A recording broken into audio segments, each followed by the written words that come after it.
we've got news. Got news. About my Cleveland Browns. We've got an oblique problem.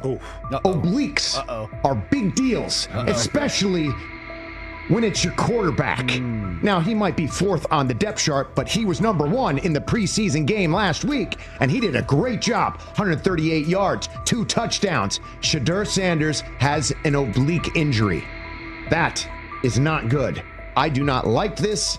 I hate this because I want to see more reps for Shedeur Sanders. Shedeur Sanders, a projected breakout this season, has been sidelined unexpectedly. The Browns coaching staff confirmed an oblique injury significant enough to keep him out of all activity. No reps, no drills, no warm-ups. Concerns are rising about how this may affect his momentum and force adjustments to the team's plan. The focus now is his recovery timeline, the impact on his development, and the next steps for the quarterback depth chart. Browns rookie quarterback Shedeur Sanders injured his oblique during practice today, putting his status in doubt for Saturday's preseason game against the Eagles.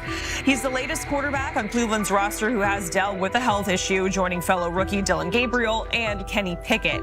Sanders, who is trying to fight his way up the Browns depth chart, started the preseason opener last week and threw to practice. So how concerning is this for Shedeur as he is trying to, again, make his way up the depth chart, be QB2, potentially QB1 in the future? Dillon Gabriel taking Shedeur Sanders' QB1 spot after Sanders suffers an oblique injury is more than a roster change. It signals the staff is choosing urgency over efficiency. You do not replace a quarterback operating near a 70% completion rate with one coming off a 32% outing unless the decision is driven by desperation or poor evaluation. That is not strategy, it is avoidable loss of production. The impact on accuracy, timing, and drive sustainability is clear, and the difference is apparent to anyone watching. Well, here's what we know. I mean, after practice, Kevin Stefanski, the head coach of the Cleveland Browns, was not available to the media, but I did talk to him on the field as the players were coming off, and he told me that Shedeur Sanders complained of oblique soreness during the warm-ups this morning. Shedeur Sanders' absence isn't just a gap in the lineup, it's a setback for the entire offense. He thrives under pressure and makes throws others won't attempt. When he's healthy, every pass has intent, every drive has rhythm, and opposing defenses know they're in for a long day. Replace him with Dillon Gabriel and the defense senses an opening. Corners press tighter, safeties cheat down, and linebackers blitz more aggressively because they don't expect the same timing, velocity, or accuracy.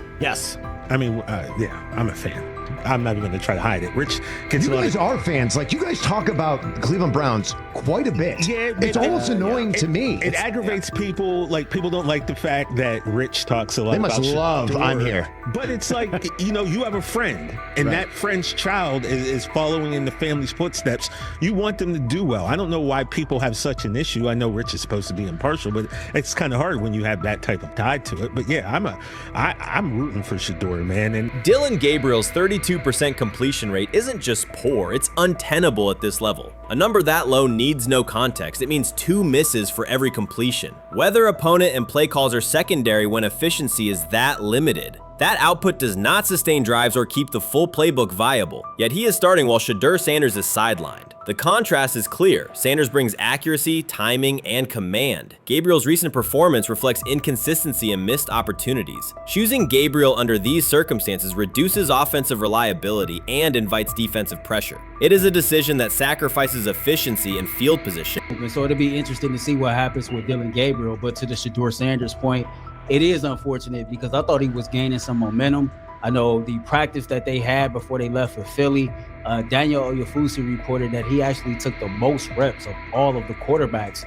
And that was the first time that had happened. It was the first time that he had went ahead of Dillon Gabriel, practicing with the twos, etc. So, like, coming off that stout performance against the Carolina Panthers, he was gaining momentum. If this were a clean evaluation, there would be no debate. Shedeur Sanders is the clear choice. He's accurate, composed, and consistent with a track record of high-level production. Dillon Gabriel remains a question mark, and not the kind that stresses defense. He's the kind that makes coaches consider leaning on the run to limit risk and protect field position. The reality is that injuries create openings for players who haven't earned them. Gabriel has stepped into QB1 while Sanders is out, but that reflects circumstance, not superiority. We don't know the severity of this oblique injury and whether it will even keep him out of Saturday's game against the Eagles. As for moving up the depth chart, I'm the Browns preseason sideline reporter. I was there Friday night when he burst onto the stage and set the NFL world buzzing. And yes, his demeanor was tremendous. His poise was tremendous. He did the things that were asked of him. But at the end of the day, he wasn't actually asked to do all that much. The real concern is how this could attach to Shedeur Sanders' reputation. The NFL is unforgiving about availability. An oblique injury for a quarterback isn't minor. It affects mechanics, torque, and timing. Even with a strong return, the injury-prone label can linger. For the Cleveland Browns, or any team seeking stability under center, that perception is toxic. Teams don't want a player they fear won't make it through October. That's the risk. Talent doesn't always overcome league politics. Once questions about durability start, they rarely fade. They surface in contract terms, roster decisions, and sideline evaluations. So Shedeur Sanders is injured again? If you were following along on social media today for the Browns' first joint practice in Philadelphia against the Eagles, wow, you were in for a tumultuous ride. I mean, all the reporters, both Browns and Eagles reporters, were pretty much flabbergasted at the fact that Shedeur Sanders was taking 0 team reps during the day, and even Tyler Huntley was getting team reps instead of Shedeur. And then it came out, obviously, everybody's speculating. There's people calling for Kevin's jobs. And before I go any further, I don't blame anybody, ever. Meanwhile, Dillon Gabriel's numbers should be sidelining him, not elevating him. A 32% completion rate isn't a dip, it's a warning sign that points to issues with field vision, timing, and receiver cohesion. That's the quarterback taking snaps while Shedeur Sanders is out. Put their work side by side and the gap is obvious. Sanders shows consistent placement, timing, and footwork that reflect high-level execution. Gabriel's recent output introduces variability that shrinks the call sheet and stalls drives. You can't claim the priority is winning while starting a quarterback who isn't reliably delivering routine completions. Fans recognize it, receivers lose confidence and tempo when targets are off, the offensive line's urgency fades when protection doesn't translate into productive throws, team belief in the quarterback is fragile, and once it erodes, a season can come apart quickly. We could be looking at, 3/4 of Snoop and maybe 1/4 of Dillon Gabriel. Not really exciting for the fans. Of course, it would be nice to see what Dillon looks like. Did spend third-round capital on him. If you're Dillon Gabriel and you're a rookie, is not you be want to get healed. You want the reps. You want to take these reps. So what do you do to prepare yourself and get ready? Because, man, when rookies get injured, it's like these reps are so valuable. Yeah, sets them back a lot. We do have some video here. Mike Garafolo had some video of...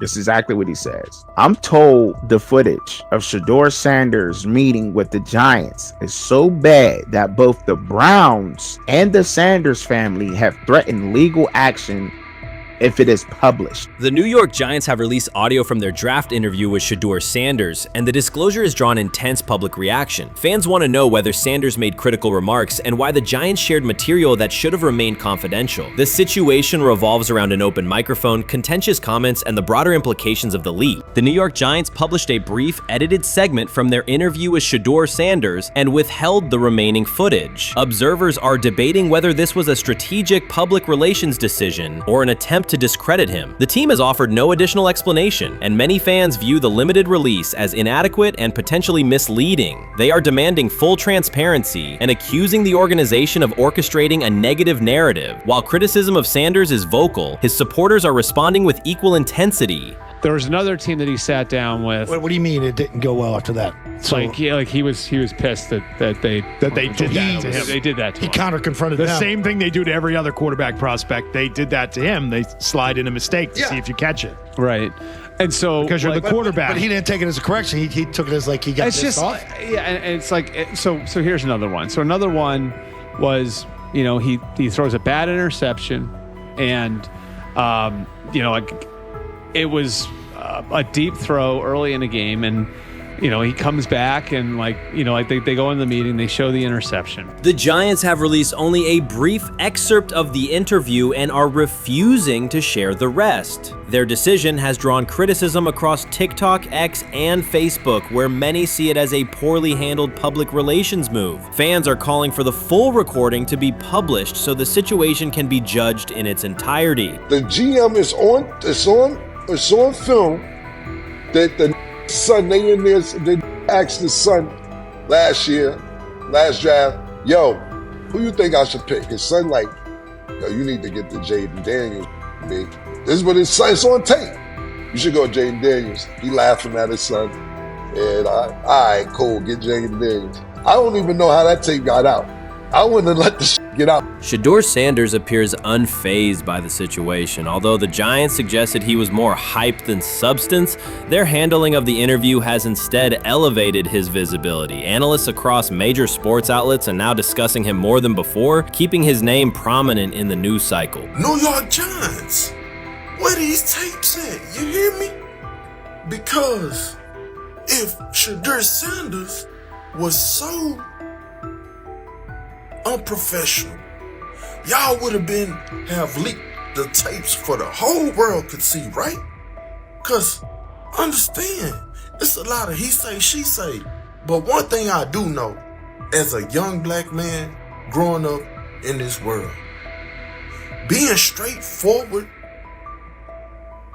and not sugarcoat anything. The Giants' PR team appears to reject Sanders' family connection outright, a decision many view as unprofessional and lacking nuance. Internal discussions seem to have dismissed quarterbacks with prominent relatives as poor fits for the organization, revealing limited awareness of public perception. The response was swift. A single edited clip ignited widespread debate on social media, with fans asking why essential segments were held back and what the team might be hiding. Critics argue that if the full interview contains nothing damaging, the club should release it in its entirety. Online discussion intensified immediately and continues to gain momentum. What they do during the film and the combine and the meetings is teams will install mistakes intentionally planted in the install, and they want you to catch them. Shedeur didn't, and when a coach called him out, once again, it didn't sit well. It's like, bro, there's not many teams needing quarterbacks, especially since Pittsburgh appears to have a deal with Aaron Rodgers and Tennessee's getting Kale Moore. The Giants' decision to withhold the full interview has produced an unintended result. Instead of diminishing interest in Shedeur Sanders, it has intensified it. Media outlets and analysts are now examining every on-field rep, press comment, and public appearance as evidence of how he conducts himself under scrutiny. Each throw, adjustment, and answer is tracked and evaluated against league standards, reinforcing the view that he remains composed and professional. Many fans contend that the organization has misrepresented Sanders and suggest the issue may stem from the Giants' view of his father, Deion Sanders. They see the partial release as an attempt to raise doubts about his character by association. That perception has only made his profile more compelling. The discussion has shifted from whether he deserves a high draft position to how effectively he withstands sustained pressure. Sanders is now regarded not just as a talented prospect, but as a symbol of resilience, central to debates about transparency and organizational strategy. Even if the Giants eventually provide more context, the visibility they have created for him is unlikely to fade. The most fun yet the most difficult thing I cover and we cover all year long is not games. It's the NFL draft. Because I've said this many times, you get lied to for a month to 2 months up to it. And so often during the draft, and every few drafts, there's a guy that really falls, precipitously falls. This year it was Shedeur Sanders, it's been Aaron Rodgers, it's been Dan Marino. Every few years somebody falls a lot. And so, but those stories don't come out until like the fall. Criticism of Shedeur Sanders from within the Giants organization has become increasingly public. Team communications appear focused on casting him as an overhyped prospect, whose character should be questioned, a narrative that seems aimed at shaping opinion rather than assessing performance. Yet each selective release or negative remark has instead amplified attention on Sanders and elevated his reputation. Efforts to confine him to a narrow, unfavorable image continue to produce the opposite effect, reinforcing his position as an underdog who endures external pressure. The debate has shifted from football analysis to broader concerns about narrative control and transparency. Fans, reporters, and online communities are still urging the Giants to publish the full interview, arguing that only complete context can resolve speculation. The organization's refusal to comply has intensified scrutiny and led many observers to conclude that the team underestimated public reaction and now faces questions it could have avoided with full disclosure. The tapes, the New York Giants have the tape. They definitely have the tape. It's confirmation that they had the tape. Shedeur didn't do nothing. It's what they saying he did. I'm gonna tell you what these mixed reaction right here. So we already know about the New York Giants, but the Pittsburgh Steelers head coach Mike Tomlin reported admired Sanders' talent, but hesitated to draft him due to previous challenges with quarterbacks like Russell Wilson and Justin Fields, leading to more cautious approach. Las Vegas Raiders. Sanders met with Raiders at the NFL scouting combine and expressed enthusiasm about potentially joining the team. His familiarity with the West Coast offense and quick release was noted positive, though concerns about his ceiling. Hours after the Giants posted that short audio clip, the timeline never slowed. Comment threads filled with frame-by-frame breakdowns, lip-read attempts, and side-by-side comparisons of what was said versus what was left out. Reporters called league contacts. No one could explain why a franchise would stir this level of curiosity only to seal the vault. Each refusal sharpened focus on Shedeur Sanders, turning routine throws into national talking points. Analysts kept circling back to the same note. His cadence at the line looks unchanged, steady against the noise. Hashtags demanding the full interview, trend drop, and trend again. Podcast hosts bump scheduled segments to lead with the leak. Rival teams get asked how they would handle a similar situation, then quietly check their own archives. Inside Giants headquarters, the plan to shape the story looks less like strategy and more like a slow burn spotlight they can't switch off. And now every preseason snap, every media availability, every stray sideline camera angle gets fed into a loop that asks, what are they still hiding?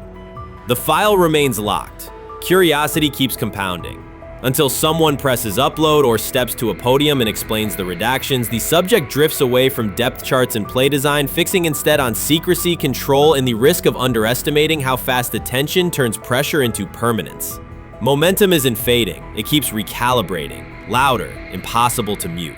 Shedeur is lighting it up in practice every day. You're not even a half bit curious to see what he could do with the ones. That makes no sense. And then on top of all of that, you got players going on podcasts and talking to people in the media saying this guy is really good. Like, this guy is legit. So even your peers respect you enough. How is it that the coaches can't see that? It always starts with the players, where the player's like, hey, you see that? You seen that pass he threw? The Cleveland Browns were taken by surprise when quarterback Shedeur Sanders stepped in for first-team snaps, asserting control of the drill and instantly highlighting deficiencies across the rest of the room. His confident command forced coaches to pause practice clips, reevaluate progressions, and consider immediate adjustments to the depth chart. Within minutes, discussions spread throughout the facility and online forums as fans weighed what Sanders' showing means for the current starters. The organization now faces an urgent, data-driven decision on whether Sanders should move up permanently. Shedeur Sanders arrived at Browns practice, took several first-team reps, and the entire quarterback group immediately felt the pressure. Coaches erased the whiteboard and reviewed their plans. Staff members exchanged concerned comments, and observers began asking whether Sanders was positioned to assume a larger role. Tony, every year we see at least 1 to 2 teams. They were in last place in their division the year before. No one thought they'd be good, and then they were good. It almost seems like no one's even assuming the Browns can be that, but we see it happen every year. And I get the quarterback stuff, but like, correct me if I'm wrong, Tony. The Browns are trying to run the football, play good defense, not turn the ball over in the passing game, and try and take advantage when they can, correct? That's what they're trying to do. That was the 2020 offense. The Cleveland Browns are still searching for stability at quarterback. Deshaun Watson is yet to deliver consistent starter-level production that justifies his contract, and each game renews doubts about whether he can regain peak form. Behind him, rookie Dorian Thompson-Robinson shows promise but remains inexperienced and unpolished. Coaches are evaluating alternatives each week and may need to adjust the depth chart if progress stalls. The roster around them is built to contend now, so ongoing uncertainty under center is increasingly costly. As we talk about, we do believe in best player available. We do believe in positional value, and we didn't necessarily expect him to be available in the in the 5th round, and so we love adding competition to every position room and adding him to compete with the guys that are already in there. We felt like that was the appropriate thing to do. The Browns quarterback group is unsettled. Deshaun Watson has yet to provide the reliable, high-level play his contract demands, while rookie Dorian Thompson-Robinson remains promising but unpolished. Depth behind them consists mostly of veterans whose experience lies more in holding clipboards than leading offenses. The coaching staff needs an immediate answer, not a 3-year development project. Shedeur Sanders enters as that potential solution. At Colorado, he passed for more than 3,200 yards despite working behind one of college football's poorest offensive lines, consistently demonstrating poise, quick processing, and accurate ball placement under heavy pressure. Film shows steady reads and disciplined footwork, traits that offset concerns that his profile is built on family name or media attention. Cleveland viewed the signing as a low-risk, high-reward move. Early in camp, Sanders received a handful of first-team snaps intended merely as an evaluation. Those plays quickly changed practice tempo. The ball came out on time, receivers hit their landmarks, and the defense struggled to adjust. Coaches immediately expanded the review using phrases such as evaluate every option, an indication that the depth chart was no longer fixed. Watson sensed the scrutiny. Thompson Robinson increased his urgency. Within minutes, competition in the quarterback room intensified. Sanders repeated that performance in subsequent sessions. His footwork remained clean, progression sharp, and throws firm and precise. Each strong rep forced staff to reassess the plan to keep him buried on the developmental track. The broader context magnifies the pressure. Cleveland's roster is built to contend now. Fans are weary of quarterback turnover, and the front office cannot afford another costly misstep under center. Around the league, rookie passers rarely wait multiple seasons anymore. Joe Burrow, Justin Herbert, CJ Stroud, and even late pick Brock Purdy established that precedent. If Watson opens the regular season and struggles, public calls for Sanders will grow, especially if the rookie flashes in preseason. Alternatively, another team could attempt to acquire him if Cleveland hesitates to elevate his role. Each scenario underscores the same reality. Sanders' emergence has turned a routine camp evaluation into a critical decision point for the franchise. And we saw Dillon Gabriel go 11-11 with the first team, Shedeur Sanders go 11-11 with the second unit. So that was really the big wrinkle today. Yes, and of course, it was the first time that we have seen Shedeur Sanders get any of those coveted 11-on-11 reps. Of course, again, it wasn't with the first team offense or against the first team defense, but it's progress. And that means that he's going in the right direction, that the arrow is pointing up. He's coming up the learning curve. So that's good for him. And I actually thought just overall, he had a better day than Dillon had today. He completed more passes. He was more on point. In fact, in that 11-on-11 period, he threw a near touchdown. Desperation can push franchises toward aggressive decisions, especially when their quarterback options appear unconvincing or outdated. One scenario now emerging is that Sanders earns enough confidence to take full preseason reps with the starters, forcing Cleveland to revisit a depth chart it believed was settled at the beginning of July. His practices demonstrate that the excitement around him is grounded in measurable performance. Accurate, high-velocity passes against first-team defenses, and confident command of the huddle. Each strong outing also heightens league-wide interest. Rival scouts adjust evaluations, and general managers revisit their notes, aware that a viable young quarterback may soon become available. Inside the facility, the personnel staff must balance short-term results with long-term roster planning, knowing that an early move could reshape salary cap allocations and locker room dynamics. The pressure on Watson and Thompson Robinson escalates accordingly. Both must produce visible progress to maintain their current roles.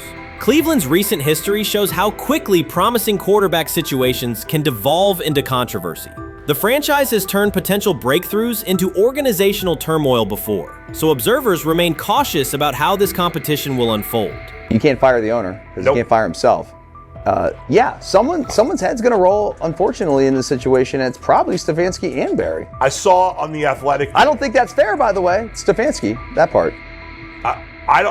I agree. I was saying the other day on my podcast that Barry should be fired, and I said I wouldn't fire Stefanski, but a couple of people made the point of saying, well, if you fire the GM, you got to give him a chance to hire his own coach, which is fair. That's true. Mm-hmm. So I would fire Barry. I would hire a new GM.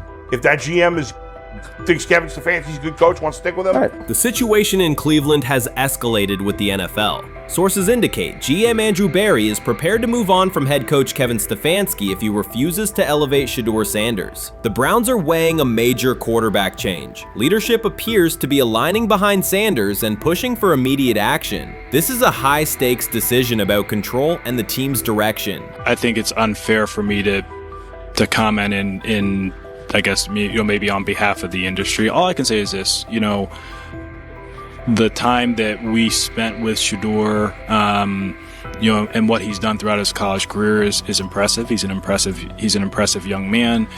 He's a really good quarterback.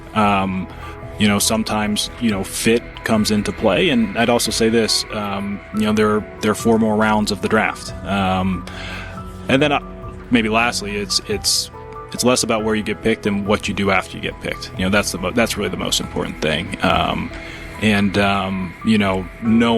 to know him over the course of the spring, he has a ton of resolve. Andrew Berry appears to be at a breaking point. Pressure from fans and within the organization to play Shedeur Sanders is intensifying. Berry is pushing for a move towards Sanders, while head coach Kevin Stefanski remains cautious about altering the depth chart. The divide is clear. One side wants acceleration, the other a measured rollout. The organization is under heavy scrutiny, and the focus has shifted to when, not if, Sanders sees the field. Has the 4th highest odds of any head coach this season to be fired. He's clearly on the hot seat. It's been a discussion for really a couple years now, dating back to last season's 3-win season. And he's always had kind of hot and cold seasons. And now the sports books are saying he's 4th on the list.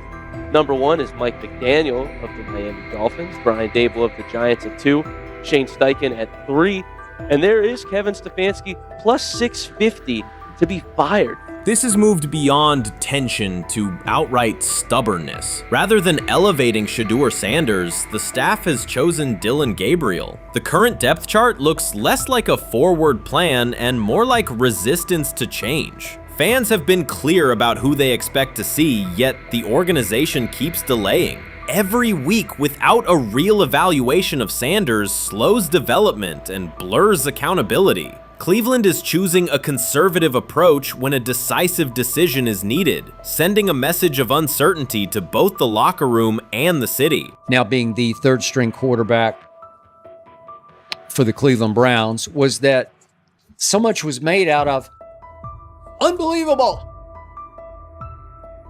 He actually made the team as the 3rd-string quarterback. Like that was a big deal. Like that was somewhat of a surprise to a lot of people. He should have been the first pick in the draft. Kevin Stefanski appears to be doubling down to validate his approach. Despite sustained demand from Browns fans to see Shedeur Sanders reflected in chants, merchandise, and constant discussion, he continues to keep Dillon Gabriel in front on the depth chart. The decision functions as an assertion of control rather than a response to momentum. Even with clear signals from the fan base, Stefanski is staying with Gabriel and delaying a full evaluation of Sanders. It is a deliberate choice to maintain his plan and pacing, not to accelerate change. Cleveland is prioritizing continuity over recalibration, keeping any transition to Sanders on hold. But yeah, the Browns are in a tough spot. They have wasted. You traded a ton of high draft capital to get Deshaun Watson. You've gotten nothing out of Deshaun Watson and missed an opportunity. Who knows who they would have drafted? Now, maybe they would have screwed up those picks and the Browns would still be in bad shape. Andrew Berry is likely frustrated watching Dillon Gabriel default to conservative throws while the offense stalls. From a football perspective, this appears to be the hill Kevin Stefanski is choosing to stand on. Keeping Gabriel ahead of Shedeur Sanders has limited the unit's explosiveness and prevented a full evaluation of a higher ceiling option. Drives end quickly, field position flips, and momentum is lost while Sanders remains on the sideline. Fan patience is wearing thin. Each ineffective series intensifies criticism and shifts scrutiny toward the coaching staff's criteria for the depth chart. With every additional snap for Gabriel, the decision reads less like an open competition and more like rigid adherence to a plan that isn't producing results. The optics are clear. A dynamic quarterback sits while a cautious approach keeps the offense in neutral. If this continues, accountability questions will grow inside and outside the building. What performance benchmarks keep Gabriel ahead of Sanders? When will Sanders receive first-team reps in live situations to allow a fair comparison? The front office must decide whether to preserve continuity or pivot toward a timely assessment of Sanders. The longer the current approach stays in place, the more it signals stubbornness rather than adaptation, and the more pressure mounts to realign the plan with on-field output. I honestly see it happening if the Browns lose a bunch of games. If they get 5 wins or less, I see the report coming out now that Stefanski will be fired. I don't want it to happen. I want the Browns to be good. win a bunch of games. I think that they're going to be a team that is slept on and can at least get 7 wins, which is why if they don't, I see Stefanski getting all the blame for that, and there'll be a new coach in Cleveland. Because their players, to me, are there once again. We've talked about the incredible rookie class. The approach in Cleveland lacks consistency. One week, Andrew Berry signals he wants Shedeur Sanders on the field. The next, Dillon Gabriel gets the reps and the plan stays conservative. Through it all, Kevin Stefanski shows limited urgency despite pressure on his job security. Fans are asking for an offense that can push the ball, change field position, and produce points. Instead, the unit leans on short throws and cautious sequencing. Gabriel's play keeps the ceiling low and momentum static, while a full evaluation of Sanders is postponed. The result is growing frustration and a clear disconnect between the front office, coaching staff, and expectations in the stadium. The NFL tried to teach him and his father a lesson. You don't act like that. You don't talk like that before a draft. We'll show you how our game is played.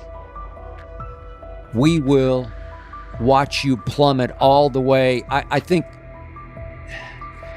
he would have gone undrafted except for that owner in Cleveland.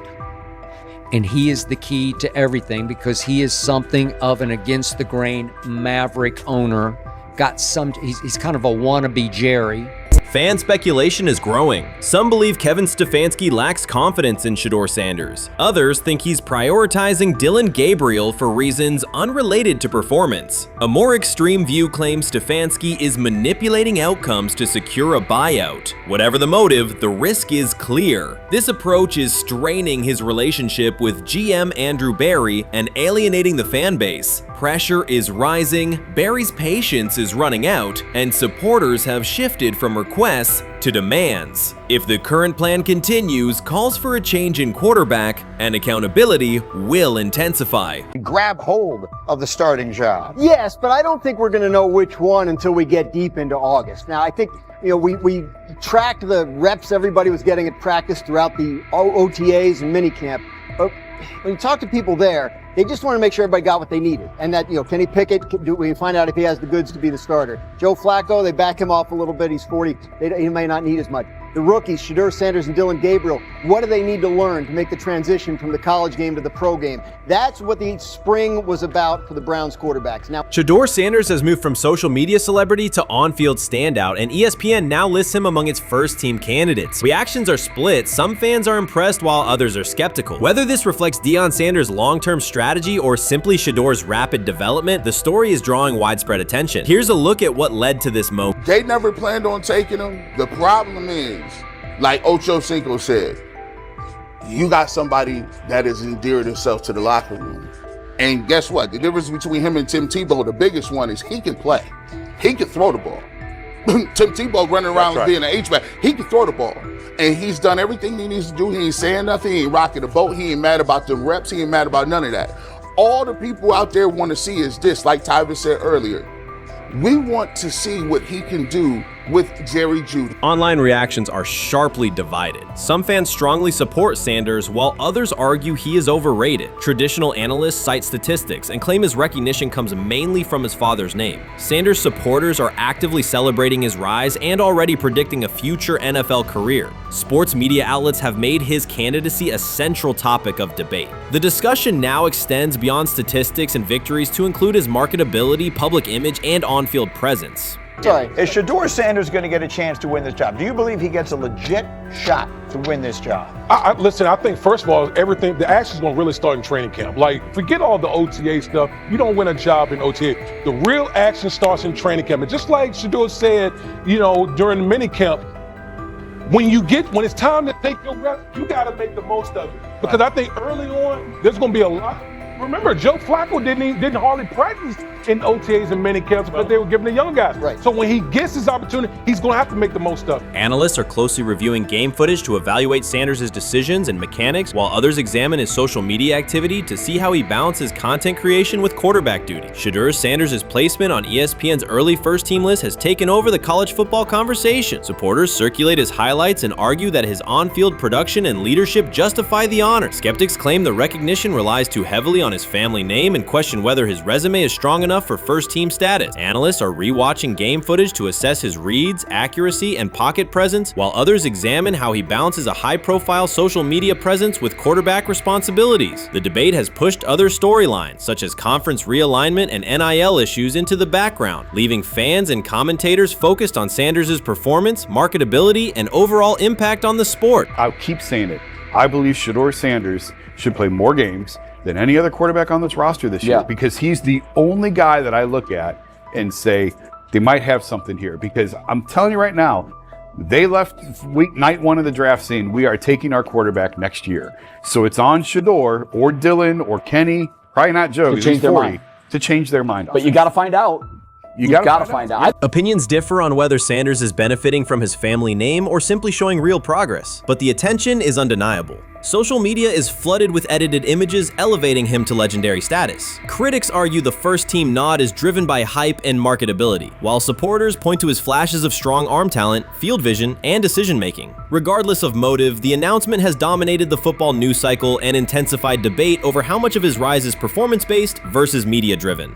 Highlight reels rarely show Sanders' turnovers, late-game mistakes, or inconsistent stretches. Being named to a first-team watch list suggests sustained dominance, something Sanders has displayed only in flashes. His selection appears driven as much by brand recognition and media appeal as by performance. ESPN's decision has intensified debate. Data-driven critics post statistics that question his resume, while passionate supporters predict awards and future NFL success. Commentators recall a time when first-team consideration required years of proven excellence. Yet many fans already see the announcement as confirmation that Sanders is on track for major college football honors. Shedeur Sanders has earned first-team reps when training camp commences later in July. I'm not saying like he's the first guy up when you do 11 on 11s day 1, 2, 3, 4, 5 at training camp. I'm not necessarily saying that, but he's the one quarterback that we didn't get a chance to see take reps with the ones. But I think Shedeur has a chance to like make this conversation interesting if he gets those reps with the ones and he has the same success that he did with the 2s, the 3s, and the 4s. I have confidence he can show you something, but I got to see it. We all got to see it before we can actually judge that. Some believe Deion Sanders is already preparing for an award ceremony, while others are furious, threatening to protest ESPN's credibility over Shedeur's first-team mention. Critics argue that honoring Sanders without a full season of elite play undermines college football standards. Supporters insist his performance and profile justify the recognition. The debate reflects a broader clash between traditional merit-based evaluation and modern brand-driven visibility. In today's landscape, first-team consideration is no longer only about statistics. It also involves marketability and audience engagement. Whether welcomed or rejected, Sanders commands attention and embodies the sport's shift toward both performance and personal brand. How you feeling? I'm getting there. You see what I got on, right? That's why I was asking how you help for it. Yeah, I'm getting there. See? Brian, what did they have to do? I had blood clots. Okay. And they amputated, you know. But I work with it. Man. Yeah, I'm amputated. So I get that work on a couple times a day. Keep the blood circulating, blood flowing, but it's a new normal. And the best thing about here, we have a whole medical team on the second floor. Right. We have a whole medical floor, which is great. Deion Sanders is shaken, this time not by a hit on the field. In a sudden turn, Ryan Clark has uncovered a serious plot affecting Shedeur Sanders' NFL draft status, and the disclosure is reverberating across the sports community. What once looked like a simple scheduling delay may actually be a calculated effort to undermine Deion's son. The facts suggest intentional sabotage, a breach of trust, and repercussions that could be far-reaching. This is no routine football headline. It is personal, and Coach Prime did not see it coming.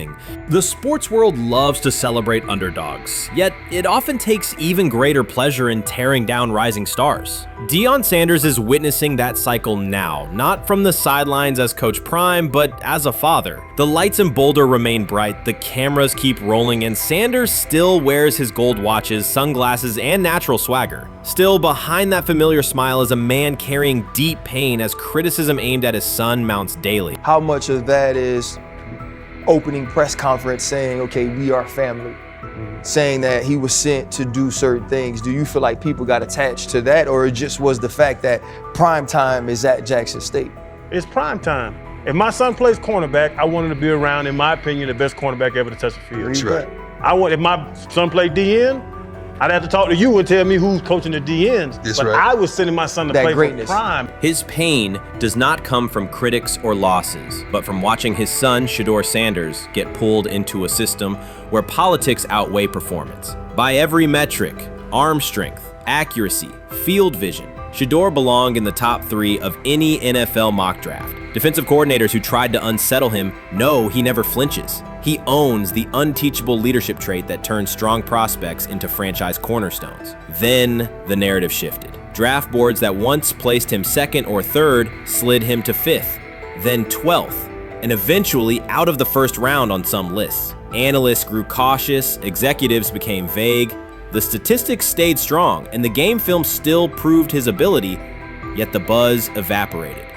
The abrupt silence felt deliberate and wrong. Former NFL safety and respected analyst Ryan Clark then delivered an unfiltered disclosure, not on a scheduled TV segment, but in an unscripted comment. He stated plainly that influential figures inside the league were not overlooking Shedeur Sanders. They were actively holding him back.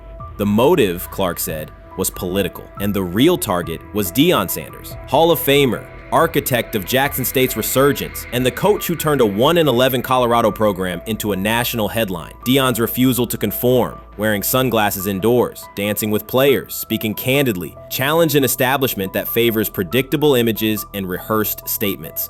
According to Clark, that resistance to tradition was not forgotten. When Shedeur displayed the same mix of talent and confidence, concern spread through front offices and media circles. Questions about leadership style and attitude surfaced. Coded language for discomfort with a quarterback who mirrors his outspoken father. Clark's point was clear. The issue is not Shedeur's performance. If he had posted identical numbers at Ohio State or Alabama, endorsements and media specials would follow. Instead, interest cooled, because the Sanders family embodies a self-made identity the league cannot easily manage. Their visible pride and independent brand challenge a system that prizes control. And that threat, not football ability, is what Clark believes is suppressing Shedeur's draft stock. Urban Meyer's roster history underscores the absurdity. Meyer coached Aaron Hernandez, whose off-field crimes are well documented, along with other players entangled in assaults, academic misconduct, and more. Yet Feinbaum singled out Newton, a national champion, Heisman Trophy winner, and NFL MVP, as the worst. This selective condemnation is not new. When Deion Sanders recently suggested implementing an NIL salary cap to restore competitive balance, Feinbaum dismissed the proposal and called Sanders a hypocrite rather than engage with the substance. The pattern repeats. Feinbaum routinely targets Cam Newton, Deion Sanders, Jameis Winston, Lamar Jackson, outspoken black athletes and coaches, while extending grace to figures such as Nick Saban, Kirby Smart, Dabo Swinney, or Tim Tebow under similar circumstances. Newton is no longer content to remain silent while others distort his story. In response, he laid out an accurate chronology, highlighting facts the commentary networks rarely repeat. One long-standing myth is that Newton was expelled from the University of Florida. He was not. Tim Tebow held the starting job unchallenged, and Meyer had no intention of displacing his star. Like thousands of athletes each year, Newton transferred to find a place where he could play. The move was strategic, not disciplinary. He is with 3-2-2-5-3-17 to transfer to and more back. Meyer was. Critics habitually resurrect the 2008 laptop incident to tarnish Newton's entire career. Newton has acknowledged the mistake, but its relevance is overstated. The incident did not prompt his transfer, nor did it derail his trajectory. After leaving Florida, Newton enrolled at Blinn College, a Texas JUCO powerhouse, and led the Buccaneers to a national championship while posting dominant statistics. That performance earned him the opportunity to transfer to Auburn. At Auburn, Newton produced one of the most extraordinary single seasons in collegiate history. More than 4,000 yards of total offense, 50 combined touchdowns, an SEC title, a national championship, and the Heisman Trophy. Achievement compressed into a single year under intense scrutiny. Even that landmark season is recast by Feinbaum as a cautionary tale. He claims Newton ignored head coach Gene Chizik by diving for a goal line touchdown when told to kneel, jeopardizing the game. In reality, Newton explained that the decision was a collective adjustment made in the huddle after reading the defense. While Auburn still held timeouts, the Tigers maintained control and secured the championship. Portraying that moment as reckless serves to recast Newton's success as selfishness rather than leadership. Feinbaum's approach to Sanders reflects the same dynamic. When Sanders urged a structured NIL ceiling to protect athletes and stabilize rosters, Feinbaum immediately labeled him hypocritical. Yet when Saban or Sweeney voice identical concerns, Feinbaum frames them as thoughtful guardians of the sport. The inconsistency reveals that the determining factor is not the argument but the identity of the speaker. Unapologetic black leaders who control their narratives, challenge entrenched hierarchies, and Feinbaum's commentary often functions as a check on that influence. Newton countered Feinbaum's latest attack with a concise statement. "You're lying, Paul. Please stop." Behind those words lay a broader indictment of the media machinery that weaponizes half-truths. By calling Newton the worst player Meyer coached, Feinbaum was seeding doubt among fans, front office evaluators, and future historians. Newton, now an established media presence and entrepreneur, no longer depends on traditional outlets to correct the record. He reminded audiences of 3 essential truths. He departed Florida on his own terms, he led Auburn with support from coaches and teammates, and he captured every major accolade available in college and professional football without conforming to prescribed expectations. An unspoken rule lingers in American sports discourse. Black athletes may excel, but must do so quietly, gratefully, and without highlighting systemic inequities. Newton broke that expectation early by celebrating with unreserved joy, answering questions candidly, and refusing to minimize his personality. For some commentators, that confidence is reinterpreted as arrogance. Feinbaum's repeated attempts to undermine Newton follow a familiar script of policing behavior rather than analyzing performance. Yet, legacy rests not in a pundit's soundbite, but in tangible achievements and public memory. Newton's resume, Heisman winner, national champion, NFL MVP, speaks for itself. Millions of fans witnessed his impact on Saturdays and Sundays. Countless young quarterbacks saw someone who looked like them redefine the position's possibilities. The same is true for Sanders, whose player-first coaching philosophy and media savvy continue to influence college football's direction. Feinbaum's commentary cannot erase these realities. Newton, Sanders, Winston, Jackson, and others have already secured their places in football history. By publicly confronting misinformation, Newton set a precedent for athletes who now possess the platforms and technology to present their stories unfiltered. The microphone no longer belongs exclusively to legacy broadcasters. Newton holds it now, and he intends to keep it.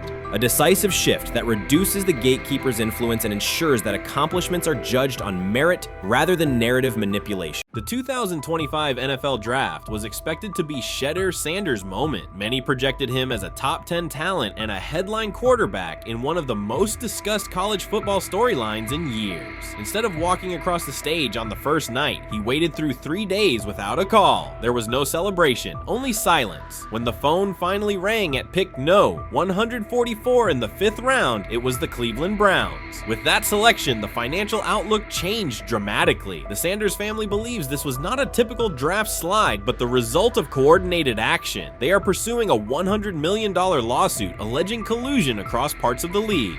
In the months before the draft, Sanders was consistently discussed among the top quarterbacks in the class. Television and digital analysts praised his poise, accuracy, leadership, and command. Scouts highlighted a 74.1% completion rate, record-setting stretches at Colorado, and his rise from an HBCU star to a national figure. Consensus expectations placed him in the 1st round or early 2nd. Draft night unfolded differently. As picks accumulated, there was little indication that his name would be called. The atmosphere at his private gathering shifted from anticipation to doubt. When the Browns selected him late on day 3, projections for his first contract dropped from an estimated range in the mid-$30 million to approximately $4.6 million, with corresponding reductions in likely endorsements and long-term positioning. According to Deion Sanders and others close to the family, this was not about performance, injury, or conduct. They argue it was coordinated. Attorneys were contacted immediately. The allegation is straightforward. Sanders' value was suppressed intentionally. The family's position is that this was a calculated decision within parts of the league, not an isolated set of evaluations. The legal claims focus on communications that, if authenticated, could be significant. Internal emails, text messages, and owner-to-owner conversations. leagues. The family's representatives contend that these materials show a deliberate effort to avoid drafting Sanders in early rounds based on perceived image concerns rather than football merit. One message reportedly under review framed the decision in branding terms. Drafting Shedeur would mean inheriting the Prime brand. The complaint asserts that this view led some teams to discourage others from selecting him unless necessary, not for film-based reasons, but to avoid perceived attention and external pressure tied to his family's profile.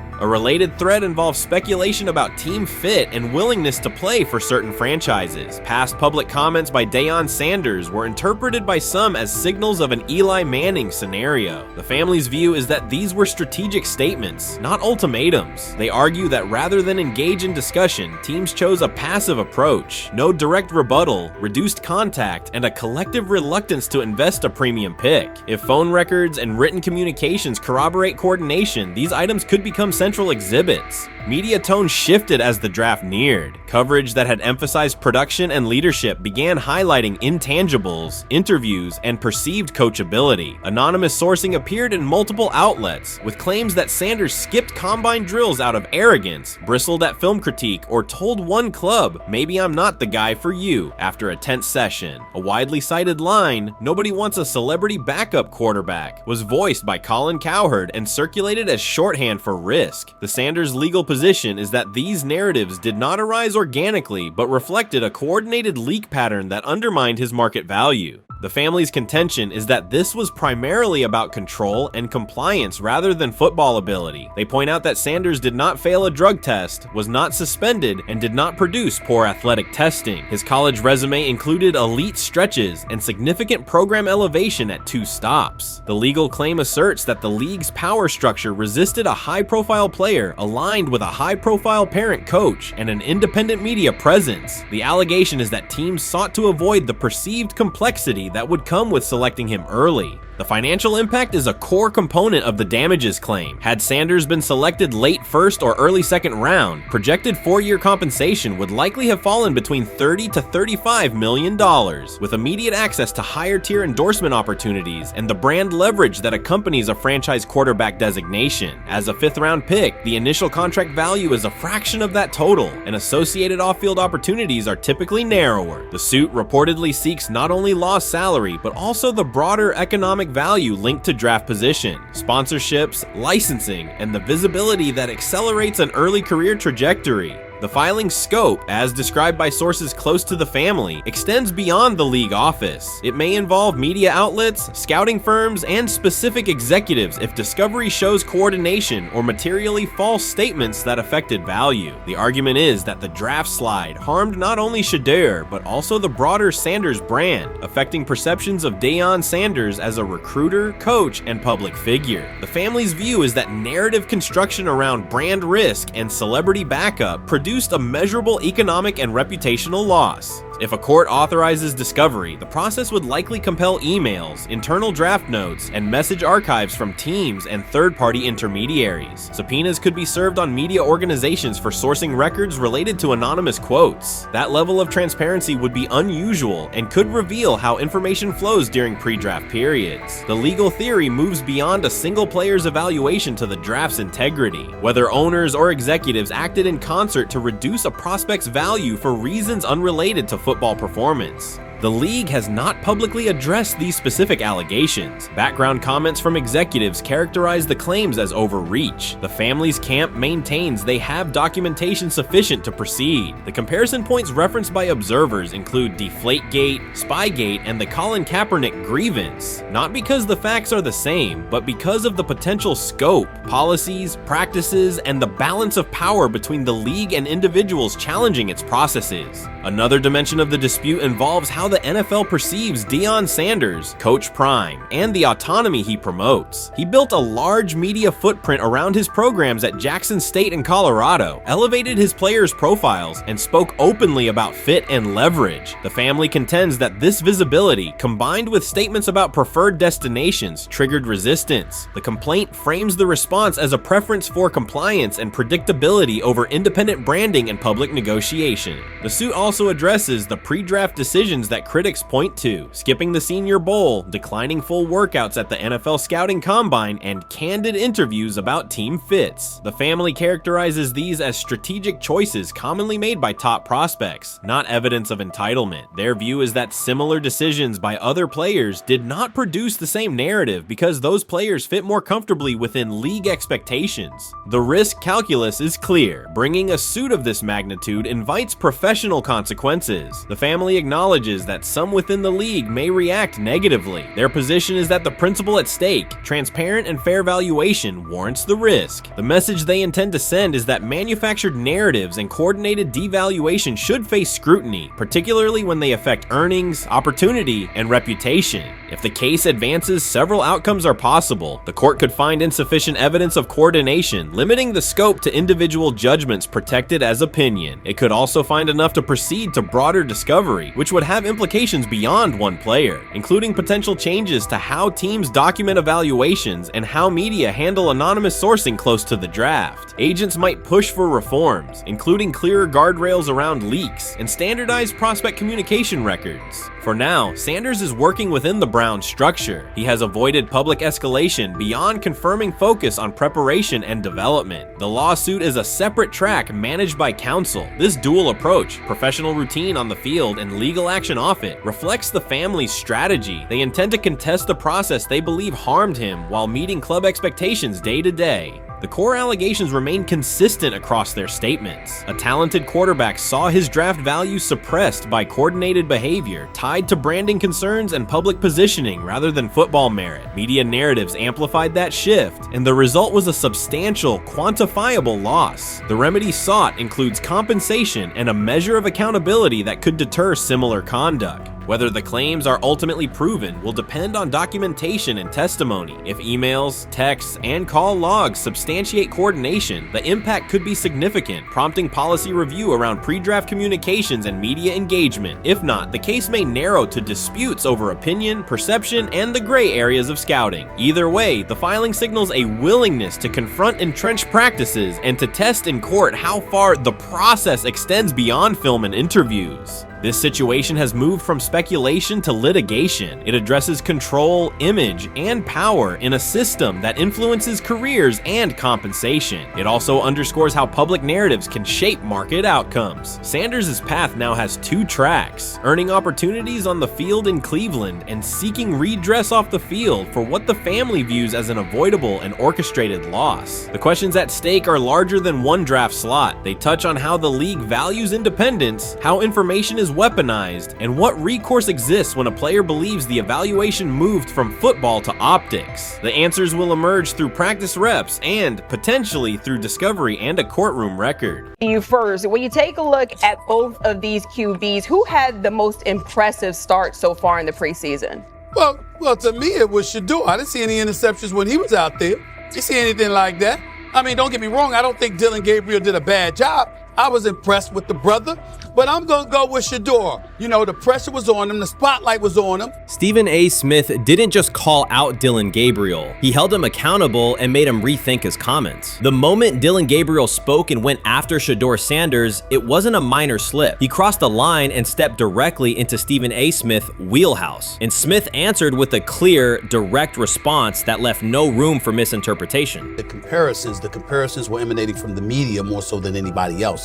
And that's what I think, that's exactly who I think he was directing his comments towards. Having said that, Dillon Gabriel, respectfully, it was stupid.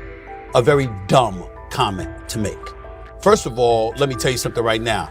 In every walk of life, far beyond the parameters of a football field. This wasn't casual sports commentary, it was a decisive critique. Dillon Gabriel's comments were taken apart by Stephen A. Smith with clear, direct points. Gabriel, a quarterback with solid stats but limited top-level achievements, chose to take a public shot at Shedeur Sanders. Shedeur, who has handled sustained media scrutiny and on-field expectations, became the target of an unnecessary criticism. Smith responded by challenging Gabriel's standing to make that claim, and by defending Sanders on the facts. The outcome was clear. Gabriel overreached, and Sanders didn't deserve the hit. Only Dan Orlovsky would sit up here in comparison to Shedeur Sanders, who did no such thing, and say, hey, thought he looked better.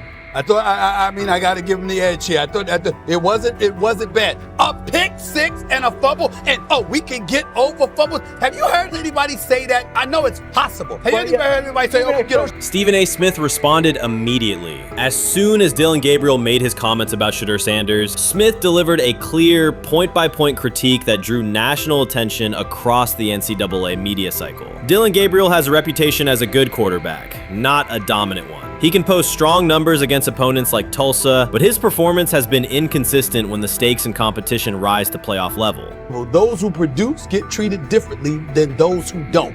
What he said echoes the mentality of all of America practically, and most certainly the world, as we see things being globalized more and more every day. It was a stupid, idiotic, immature comment, because clearly you were feeling the heat because a lot of people was talking about how Shedeur should be QB. Dillon Gabriel is a capable quarterback, but not a standout. Even so, he chose to talk down to Shedeur Sanders, a quarterback who has navigated constant scrutiny and pressure and still represents the future of a program that was struggling before he arrived. The comparison was weak. The criticism was unnecessary. Stephen A. Smith recognized that and dismantled Gabriel's argument with a clear, direct response.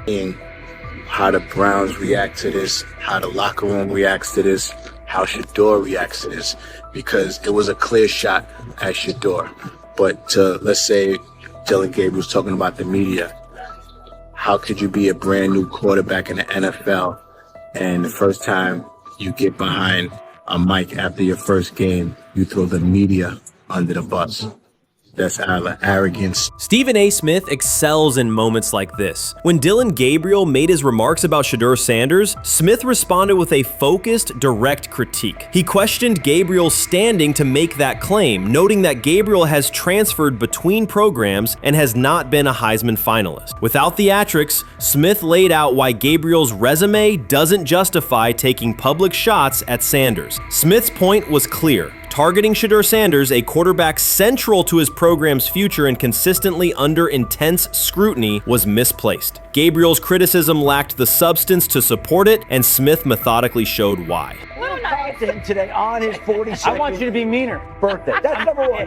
Number two, after the game, the Browns head coach Kevin Stefanski said there was a mix-up in the routes and that players were in the area that they shouldn't have been. Look at Stephen A's face. Look at Stephen A's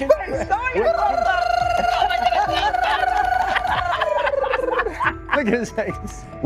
Stephen A. Oh my Lord. The strength of Stephen A. Smith's response was that he didn't just address Gabriel's remarks. He challenged the image around him. Dillon Gabriel often presents himself as an overlooked contender ready to surprise. But the reality is that his profile hasn't commanded broad attention. It's a clear reminder that not every opinion carries equal weight. In defending Shedeur Sanders, Stephen A. was direct and precise. Shedeur isn't just a quarterback. He is Deion Sanders' son, which subjects him to scrutiny far beyond anything Gabriel has faced. Even under that pressure, Shedeur has maintained his composure, shown confidence, and delivered in key moments that helped revive a program many had written off. Stupidity, all of it. I thought it was a clear shot at Shedeur due to the fact that his Oregon coach threw a shot at Coach Prime and Shedeur during their meeting at Colorado last year. But you know what? The cream rises to the top. Let's see what happens this week. I see a lot of the media talking about they think it was about the media and not about Shedeur.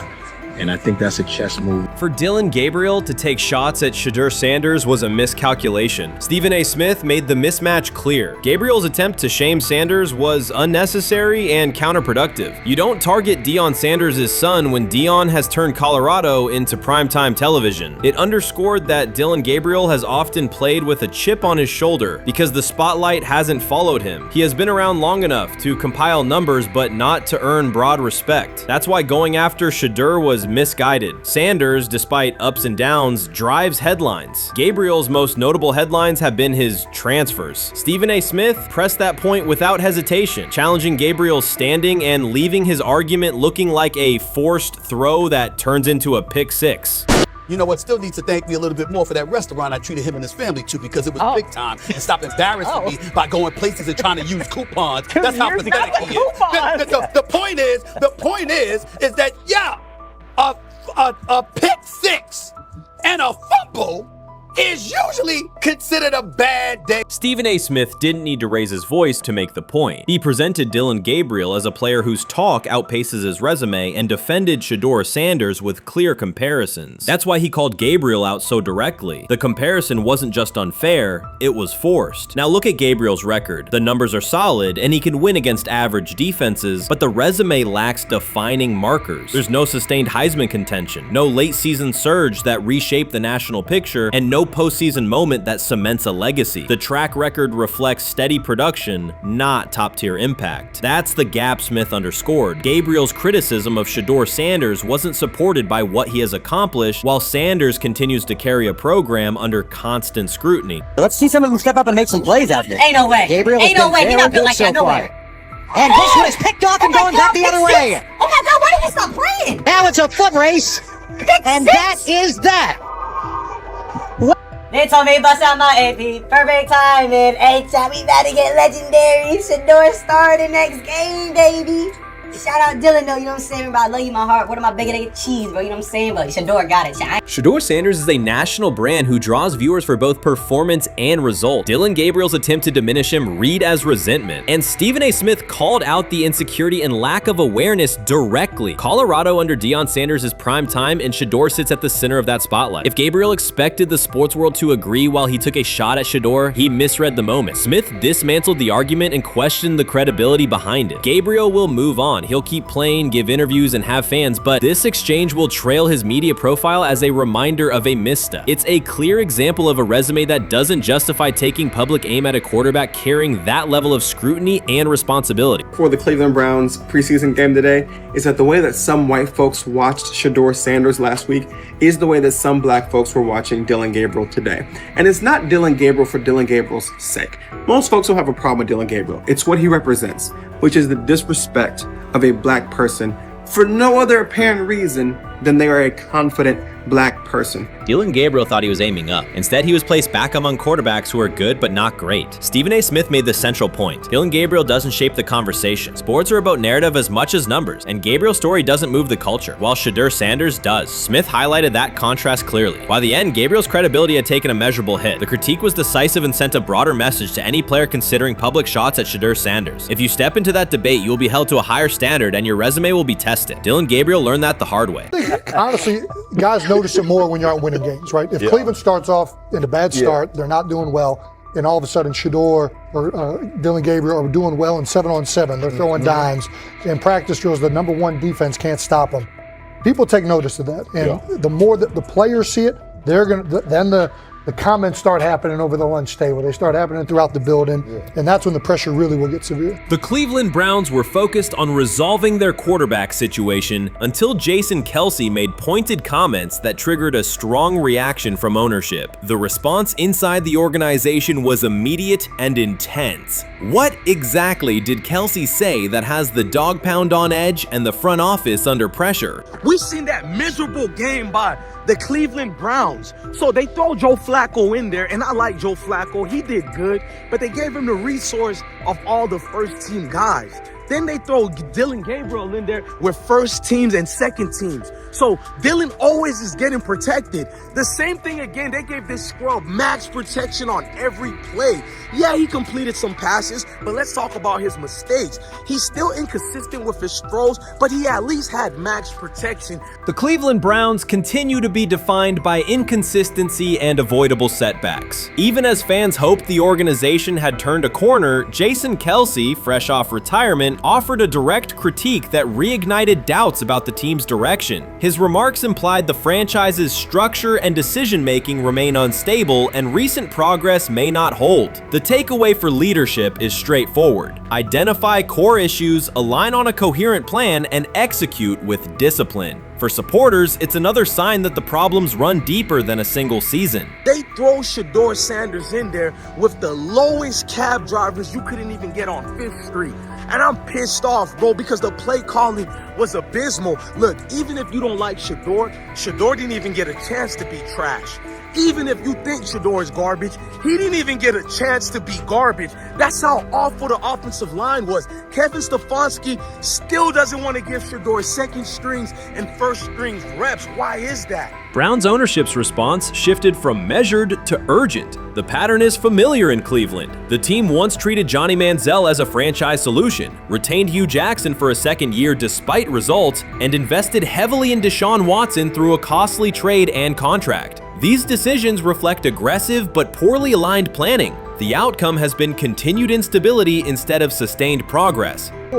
That this was the guy that they wanted to start. He's seasoned, he's experienced, he still has a big-time arm, even at his age, and they open with the Cincinnati Bengals. They wanted that experienced guy. He was always going to be the guy. They were not going to start Dillon Gabriel or Shedeur Sanders in week 1. Kenny Pickett had a hamstring injury. It makes it easy to go with Joe Flacco. And the question isn't and wasn't going to be who's the starter in Cleveland. The question is, who's going to be the backup in Cleveland? Who's going to be the number 2 quarterback when they open the season against these Bengals? Fans still show up season after season, expecting improvement and bracing for setbacks. The usual pattern has been early optimism followed by a gradual collapse. But last season was different. For a sustained stretch, the Browns looked organized and competitive, resembling a functioning team. Couple days, 3 days until roster cutdowns. How do you feel about that? Do you feel like you belong here on this team?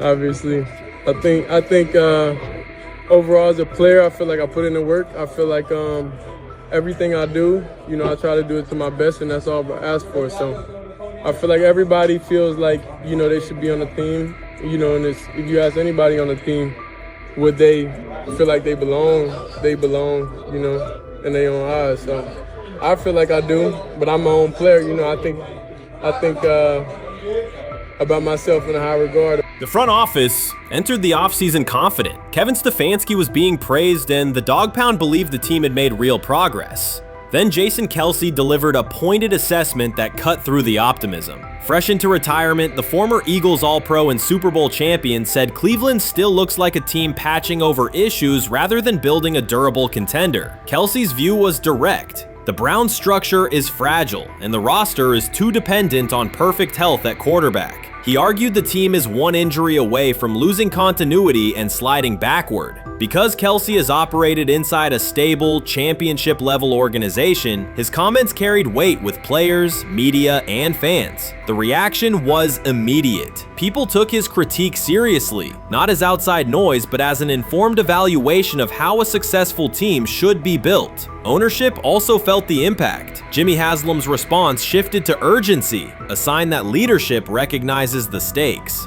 The criticism arrives in the context of prior high-risk decisions, especially the fully guaranteed $230 million commitment tied to Deshaun Watson. Watson has missed time and shown inconsistency when available, and the contract has constrained flexibility. Kelce's remarks highlight why depth, alignment between the front office and coaching staff, and a clear contingency plan at quarterback are non-negotiable. The takeaway is straightforward. Cleveland must convert last season's progress into a stable framework, protect the quarterback, deepen critical positions, and establish a plan that survives injuries and short-term setbacks. Without that, the games that fueled optimism will remain temporary. If you're a betting man, who do you think starts for the Browns at quarterback? Okay, this is the situation. Kenny Pickett, they actually traded for him. Joe Flacco, no one's bringing Joe Flacco in the building thinking Joe Flacco's going to be the starter. If Joe Flacco is your starter, you got a problem. You have a huge problem. And if they were saying Shedeur was the starter as the 5th rounder, you got a real problem too, because he passed over all these guys in these reps in the offseason in shorts, in bikini shorts, Speedos and stuff. No. That kind of stuff. So I'm not that surprised. When you put down a 3rd round pick on a quarterback, you do believe he has a certain skill set. Jason Kelce stated the obvious. Cleveland committed to a quarterback who hasn't played at an elite level in years, and Joe Flacco's playoff run didn't change the long-term outlook. Ownership appeared more upset that the criticism was public than by the substance of the critique. Many fans agreed. They've seen this pattern before. Rosters age, injuries are inevitable, and when a single contract dominates the cap, one setback at quarterback can undermine the entire season. Kelsey's broader point was about structure. The Browns prioritized the high-cost, uncertain starter over depth and contingency. The late-season surge masked issues that remain: limited cap flexibility, thin depth at key positions, and an offense that lacks a credible plan B. Fans recognize how quickly a strong defense can decline with injuries, and how an offense without redundancy stalls. The AFC North raises the stakes. Baltimore with Lamar Jackson sustains a top standard. Cincinnati with Joe Burrow returns to contention when healthy. Pittsburgh rarely slips below .500 under Mike Tomlin and wins with defense and consistency. In that environment, Cleveland can't rely on perfect health or peak form from one player. The path forward is clear. Diversify cap allocation, reinforce the offensive line and receiver depth, carry a legitimate backup plan at quarterback, and install a scheme that functions regardless of who is under center. Given what we saw yesterday with Shedeur Sanders, somebody on the Cleveland Browns is 100% getting fired, probably by the end of this year. The person who's probably going to end up getting fired is Kevin Stefanski, because I know that he didn't want Shedeur Sanders on the team. It was Andrew Berry who made that pick. You can't really go against your GM. Bad things happen in this situation. But Shedeur Sanders is not without fault for what we saw yesterday. This is the play that we saw yesterday that has the internet just exploding, where Shedeur Sanders took like a 24-yard sack.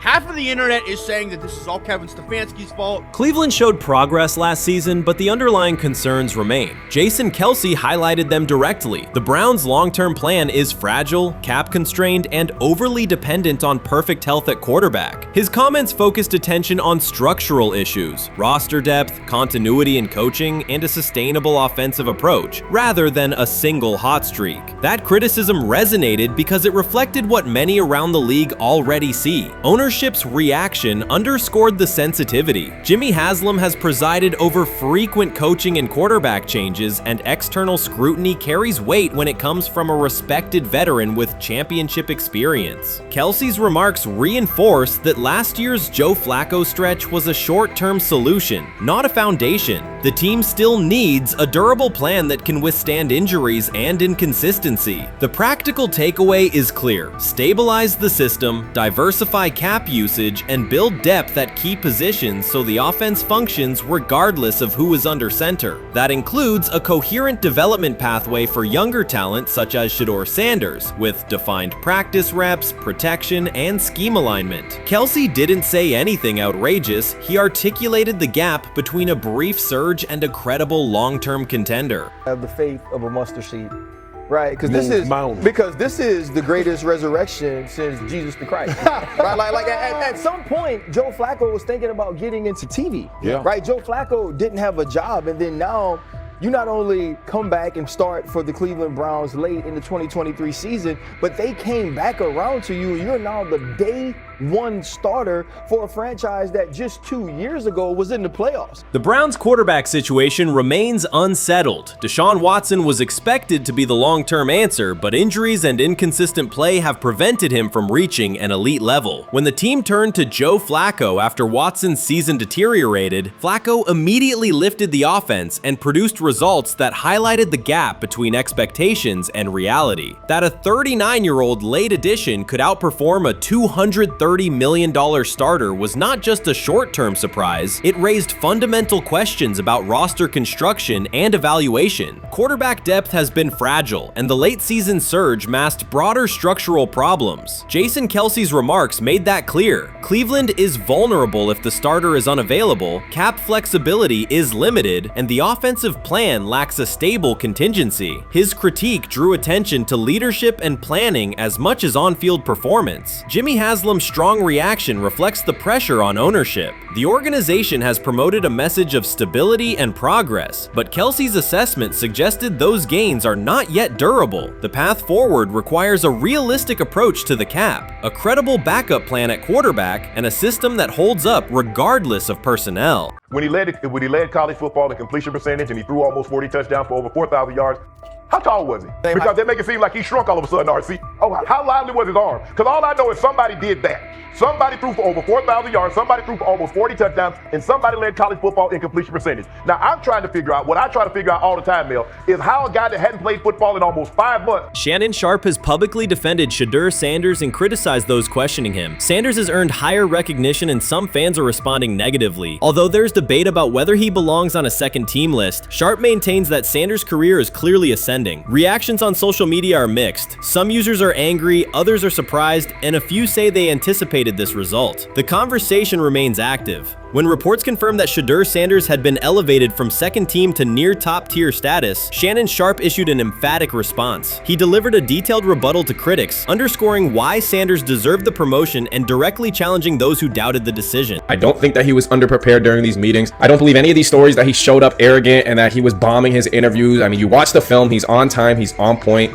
You watch his interviews, he answers like a 10-year NFL veteran. Like, he's clearly dominating OTAs. It's every single day there's a new report of how well he's doing for the Browns in OTAs. And I mean, you can say what you want, it's just OTAs. Okay, if that's your new narrative, then he's doing exactly what he needs to be doing. He's on point, he's on time, he's getting the respect of his teammates, and he's making plays. So we're gonna see years down the line, something's gonna come out that I don't know what exactly it was, but something will come out. Critics have been waiting for an opportunity to dismiss Sanders. They labeled him overrated, accused him of benefiting from nepotism, and claimed his profile came only from his last name and polished image. Within their own echo chamber, they cited every game in which he fell short of huge passing numbers as validation of their doubts. Since Sanders has begun receiving formal recognition, criticism has escalated. A wave of self-appointed analysts is dissecting his throwing mechanics and team role, and many online commentators now argue that his promotion reflects deeper problems within the sport. Shannon Sharpe rejected each criticism directed at Shedeur Sanders. During the broadcast, he turned a routine segment into a detailed examination, acting as presenter, interrogator, and fact-checker. Sharpe walked viewers through game film, season statistics, and scouting reports to show why Sanders merited his recent promotion.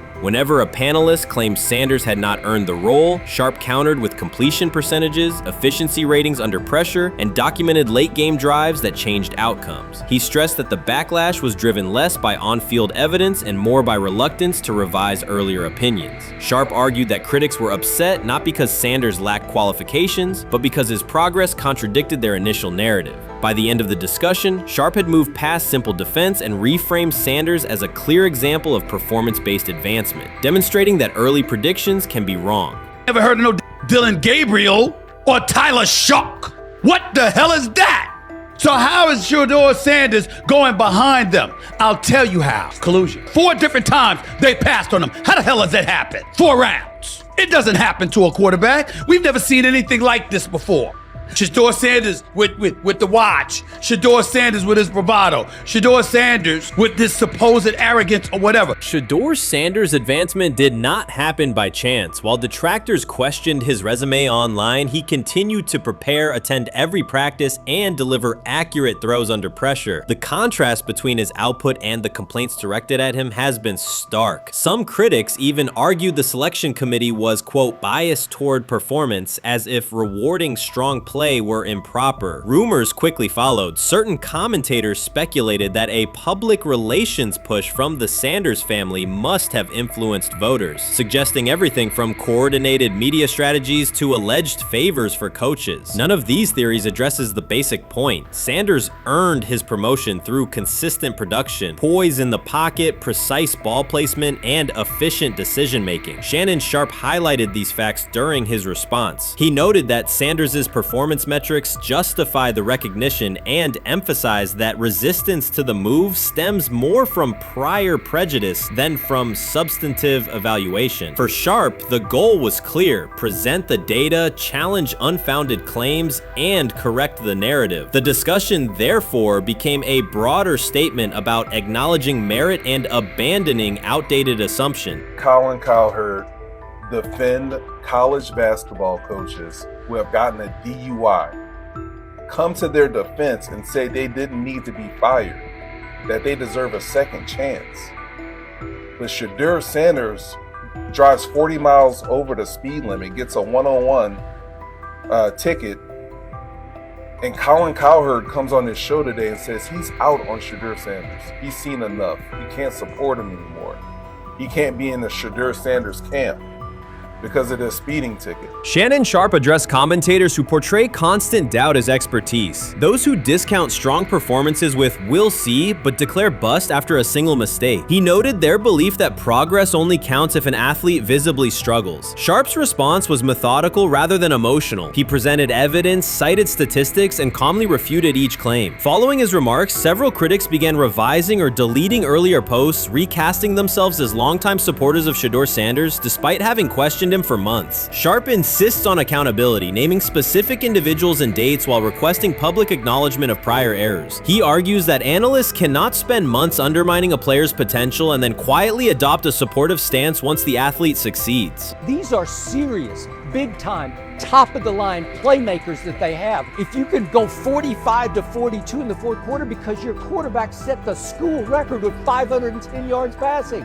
He was flawless. Shedeur is big time. I didn't know for sure, will it translate to the next level of competition? Yes, it might translate to the next level of competition as he can play. Critics who once claimed Shedeur Sanders was unprepared now hesitate to acknowledge their mistake. They resist retracting earlier comments and struggle to accept that an athlete can succeed without their approval. Sanders continues to share practice clips and game highlights without engaging the debate, while Shannon Sharpe documents every dismissive remark, ready to revisit them on national television. The disapproval did not slow Sanders. It underscored his progress and exposed the gap between perception and performance. As a result, the conversation has shifted. Analysts who doubted him now describe him as undervalued and publish detailed evaluations of his mechanics and game management, suggesting long-standing familiarity with his career. In a matter of weeks, critics have recast themselves as advocates, demonstrating how quickly opinion can change when consistent results leave little room for doubt. Shannon Sharpe signaled that his commentary is not over. He considers Sanders' advancement a positive outcome for every athlete who has been overlooked or criticized for having confidence. Sharpe stressed that analysts do not have the authority to determine who deserves recognition based on personal preference. The reaction to Sanders' promotion, he argued, revealed how quickly opinions can shift once results are undeniable. Sharpe pointed out that many vocal critics became quiet when confronted with objective performance data. This exchange, Sharpe insisted, reached beyond defending a single quarterback. It challenged the practice of dismissing achievements that do not fit familiar narratives. He reminded viewers that success does not require external approval and that consistent talent will surface despite online commentary intended to minimize it. While critics reconsider their positions, Sharpe remains steady, assigning credit to the athlete and allowing the scoreboard to confirm the argument. In his view, the statistics speak clearly enough. Sharpe also emphasized that the intensity of the backlash must be placed in context. College football is a volatile environment where unexpected outcomes are common. Therefore, declaring failure based on incomplete evidence only weakens the credibility of sports analysis. The discussion underscored the need for measured evaluation rather than reactive judgment. Dak Jackson and him and everybody else that we talked to have said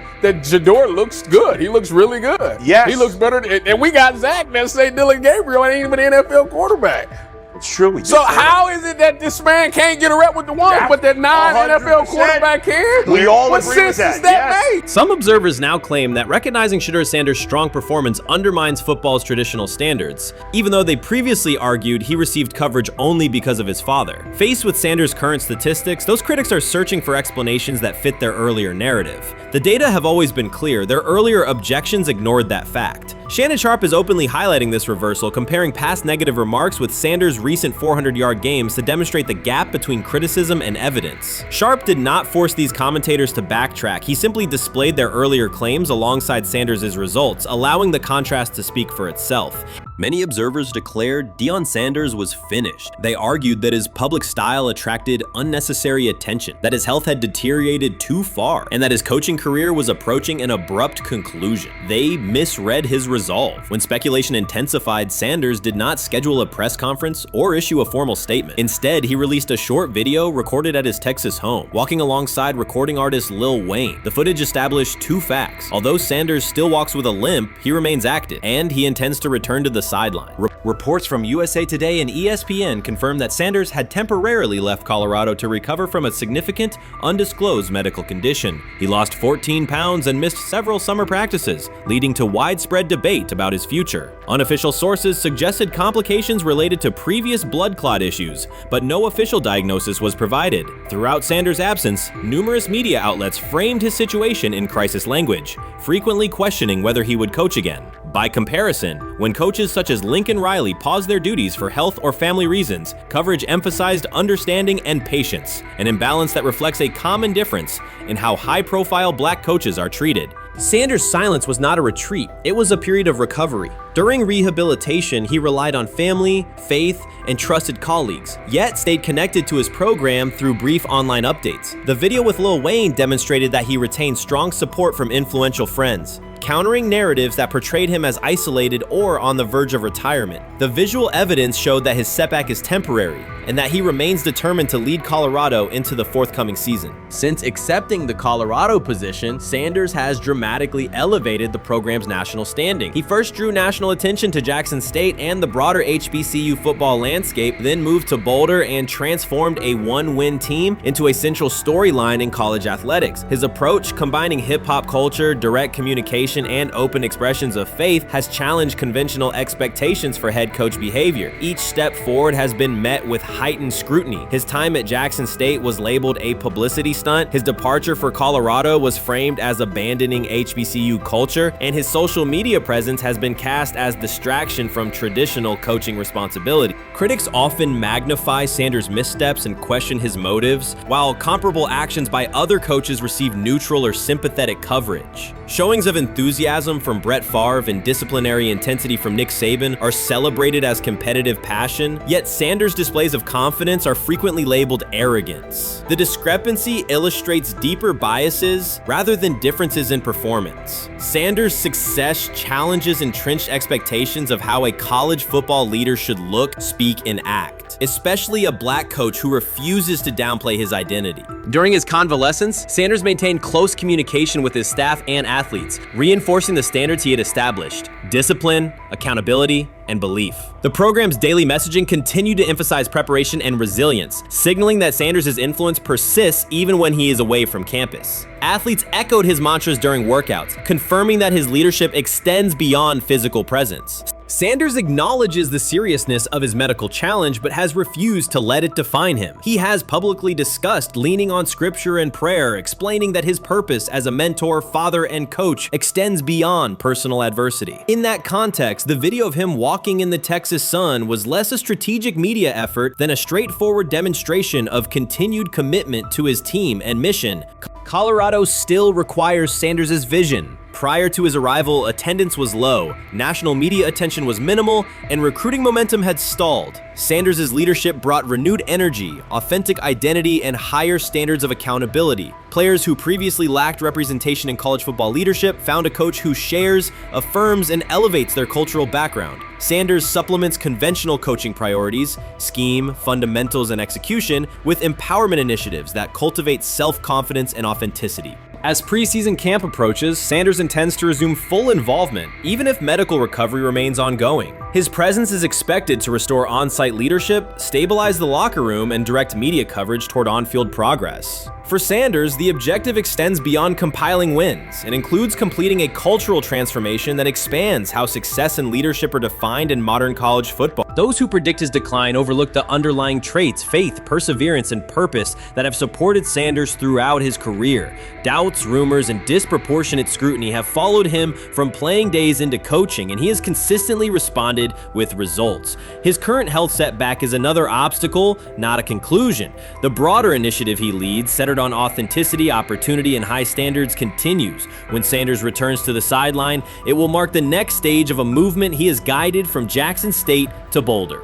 The recent period of quiet has been strategic rather than passive. Instead of defending himself in daily briefings, Sanders focused on rehabilitation, remote program oversight, and family support. Each brief social media message reinforced a consistent theme: faith and preparation. He has articulated gratitude for medical professionals and has reiterated that his mission at Colorado is unfinished. His public references to scripture have been direct but measured, aligning with his long-standing practice of integrating faith into leadership. By walking through his ranch with Lil Wayne, Sanders signaled continuity. The clip underscored that influential supporters remain engaged, that Sanders' broader network values his vision, and that he remains capable of navigating physical challenges. The visible limp was not evidence of imminent retirement. Rather, it documented the reality of ongoing recovery and the resilience with which he approaches each obstacle. Colorado's athletic administration and football staff continue to affirm Sanders' program direction. Recruitment communications cite his established record in fostering cultural relevance and national exposure. Prospective athletes respond to a coach who presents a transparent path to development, both on and off the field. Current players refer to Sanders' coaching points with clarity, citing specific drills and expectations that remain unchanged during his absence. These indicators demonstrate that the core structures Sanders implemented are functioning and that his return will be an amplification, not a restart. Criticism regarding Sanders' public persona often conflates media style with coaching substance. Analysis from opponents suggests that social media engagement dilutes football preparation, yet Sanders' staffs emphasize time management and delegation. Defensive and offensive coordinators handle in-game adjustments while Sanders directs overall culture, recruitment, and leadership. He has articulated that visibility serves to amplify program accomplishments and enhance player opportunities, not replace strategic football planning. Some commentary has attempted to reframe Sanders' health issue as evidence that his coaching model is unsustainable. The argument ignores the documented health challenges faced by numerous coaches across levels of competition. For example, college coaches recovering from heart procedures or joint replacements have returned to successful seasons after appropriate medical clearance. Sanders' case follows a comparable trajectory. Medical complications require temporary separation, structured rehabilitation is prioritized, and a managed return is planned. Institutional medical protocols at Colorado dictate clearance requirements. Sanders will meet those before resuming full sideline duties. Colorado's players have expressed public confidence in Sanders' eventual return, citing regular virtual check-ins and continued accountability. Several athletes noted that positional meetings included recorded messages from Sanders reinforcing tactical goals and personal discipline. These details confirm that Sanders has remained actively engaged, albeit remotely, and that team culture remains aligned with his principles. Looking ahead, Colorado's schedule will attract national attention, both for on-field competitiveness and the storyline of Sanders' comeback. Analysts will evaluate how quickly he reestablishes day-to-day rhythm and whether his physical limitations influence practice oversight. Internal planning accommodates gradual escalation of responsibilities, with medical staff and strength and conditioning personnel contributing to phase reintegration.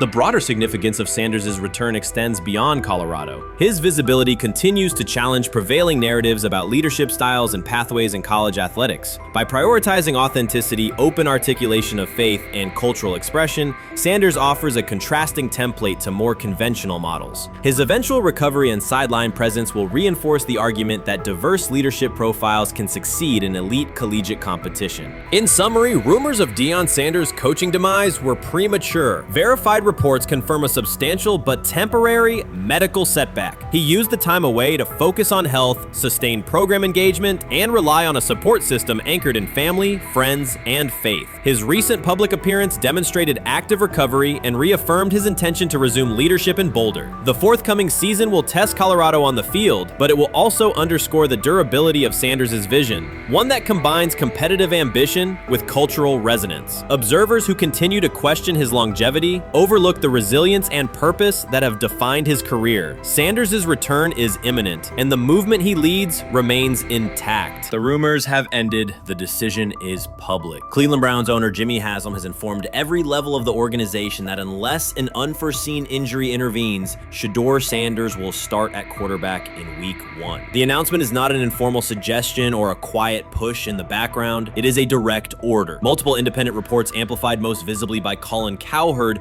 confirmed that Haslam delivered the directive himself. From the owner's viewpoint, the logic is simple. No one else on the roster offers the same combination of talent, leadership, and long-term upside. Joe Flacco is approaching the twilight of his career. Kenny Pickett has shown flashes but remains inconsistent. Dillon Gabriel, taken in the 3rd round, is a developmental project. By contrast, Haslam believes Sanders can alter the franchise's trajectory immediately, and he refuses to allow internal hesitation to stall that possibility. The standoff traces back to April. General manager Andrew Berry and head coach Kevin Stefanski entered the draft wanting a low-profile prospect who would fit quietly into the existing depth chart. They prioritized scheme familiarity, modest public attention, and a clear developmental timeline. When the board lined up, they reached for Gabriel in round 3, reasoning that an early investment would justify keeping a rookie on ice behind the veterans. But Sanders continued to slide, first through day 2, then deep into round 5. Haslam watched the names come off the board, convinced the league's bias against Deion Sanders' outspoken son was obscuring legitimate first-round talent. When Cleveland's 5th-round pick arrived and Sanders was still available, Haslam intervened. He did more than approve the choice, he overrode the original plan, making it clear that the organization would select Sanders and give him every chance to compete. From that moment on, the Browns' internal narrative splintered into two camps, those ready to accelerate around their owner's vision and those still trying to protect their original approach. Once rookie minicamp began, Sanders erased much of the speculation. He commanded huddles, processed coverages quickly, and delivered throws with anticipation that belied his draft slot. Teammates noted his willingness to accept blame for missed timing, then correct the error without dramatics. While Flacco and Pickett split most first-team reps, Sanders treated limited opportunities as full-speed auditions. During organized team activities, he identified blitz looks, redirected protections, and consistently found his second read when the primary route was covered. More than one defensive veteran told local reporters that Sanders looks like the best arm in the building. That assessment forced Barry and Stefanski to reevaluate their timetable. They could no longer label Sanders a long-term project without contradicting on-field evidence. Drafting Gabriel 2 rounds earlier had provided the staff an excuse to slow roll Sanders' ascent. Coaches could point to investment cost, meeting room familiarity, and installation comfort to justify Gabriel's snap share. Yet each practice rep in which Sanders outperformed the 3rd rounder weakened that shield. Behind closed doors, position coaches began requesting more Sanders film for cut-ups, and offensive assistants quietly shifted meeting questions toward concepts the rookie already executed well. By mid-June, Barry himself started describing Sanders not as a developmental asset, but as a competitive option. Those subtle linguistic changes signal the front office's recognition that the narrative had moved beyond their control. Haslam's history with quarterbacks is well documented. His pushes for Johnny Manziel, Baker Mayfield, and Deshaun Watson were high-visibility swings, each driven in part by a desire to generate excitement as well as wins. Critics highlight those choices to question his evaluation track record, yet Haslam perceives Sanders differently. Where Manziel carried off-field concerns, Sanders brings a reputation for professionalism. Where Mayfield's leadership style divided veterans, Sanders' approach has united receivers and linemen. Where Watson's trade involved unprecedented controversy, Sanders arrived at minimal draft cost. Haslam sees a rare chance to capture star potential without mortgaging the future, and he is unwilling to cede that upside to cautious pacing. Cleveland's supporters, weary of revolving door quarterbacks, have rallied around Sanders with unexpected speed. Sales of customized Sanders number 2 jerseys surged within days of rookie minicamp. Training camp ticket requests spiked once local media circulated videos of Sanders making NFL-caliber anticipation throws during 7-on-7 periods. The mood in Northeast Ohio has changed from tentative hope to active belief. Longtime season ticket holders who once shrugged at preseason storylines now debate Sanders' footwork at neighborhood barbecues. Social media engagement for Browns content has climbed, driven by highlight compilations of the rookie threading seam passes between linebackers and safeties. All of this places Kevin Stefanski in a fragile position. If he opens week 1 with a veteran starter and the offense sputters, criticism will be swift. Each stalled drive will be interpreted as evidence that he ignored the owner's edict and the fan base's intuition. Conversely, if he names Sanders the starter solely under pressure, any early struggles could be framed as proof that Sanders was rushed, further exposing Stefanski to blame. The only sustainable solution is conviction. Either stand behind a veteran with clear strategic reasoning or embrace Sanders fully and structure the offense around his strengths. Splitting the difference, rotating series, delaying first-team reps, or using vague competition language will satisfy no one and likely jeopardize locker room clarity. Sanders' personal approach has reinforced Haslam's confidence. Instead of taking post-draft downtime, he traveled to Texas to train in full Browns gear at facilities near his father's home. The leaked clip of Sanders executing footwork drills in helmet and pads wasn't a marketing ploy. It was a glimpse into a quarterback visualizing Week 1 live. Team personnel who viewed the footage recognized purposeful rehearsal, cadence calls, pocket movement against simulated pressure, and follow-through adjustments based on imagined rush lanes. Observers asked why a rookie would conduct such intense solo sessions in May. The answer is straightforward. Sanders does not view himself as a developmental pick. He considers himself the starting quarterback of the Cleveland Browns and prepares accordingly. On pure ability, Sanders' arm strength ranks with the league average for starters. His accuracy to the intermediate middle, an area where the Browns' current scheme generates high-leverage completions, has drawn consistent praise from receivers. The primary areas still under review are blitz recognition and live bullets and timing on deep outbreaking routes versus press coverage. Those developmental checkpoints are significant, yet daily practice reps show acceleration. In contrast, Flacco's mobility limits the boot action game that Stefanski installed to help Mayfield field early in his tenure. Pickett can extend plays, but struggles to attack tight windows between linebackers and safeties, an essential requirement in Cleveland schematics. Gabriel remains an unknown at NFL speed. Thus, the competitive landscape favors Sanders sooner than the coaching staff originally planned. The franchise now stands at an inflection point. Haslam's mandate, the locker room's growing support, and the fan base's enthusiasm all tilt towards Sanders. The front office's earlier strategy, anchored in patience and quiet development, is increasingly untenable. Barry's shift in messaging indicates grudging alignment, but final authority over the depth chart rests with the coaching staff, unless ownership directly intervenes on game day decisions. A move rare, but not unprecedented in the NFL. Should Stefanski align with the owner and name Sanders the starter before preseason concludes, he can claim proactive vision and tailor the offense through training camp. Should he resist and open with a veteran who falters, he risks rapid loss of credibility and possibly his position. Either path carries pressure, but only one aligns with the momentum sweeping through the building. For 2 decades, the Browns have cycled quarterbacks without securing a stable star. Each new hope, whether draft pick or trade acquisition, has collapsed under injuries, inconsistency, or organizational disarray. The possibility that Sanders could finally anchor the position is not merely a football storyline. It is a potential cultural reset for a fan base defined by resilience. Haslam's insistence reflects that awareness. Cleveland needs a leader who can win on Sundays and project confidence every other day of the week. Sanders has shown he can shoulder expectations without retreating from scrutiny. That trait, more than arm talent alone, is why the owner views him as indispensable. Voluntary workouts transition to mandatory minicamp next week. If Sanders receives a substantial share of first-team snaps, observers will interpret it as the staff's acknowledgement that the competition is tilting decisively.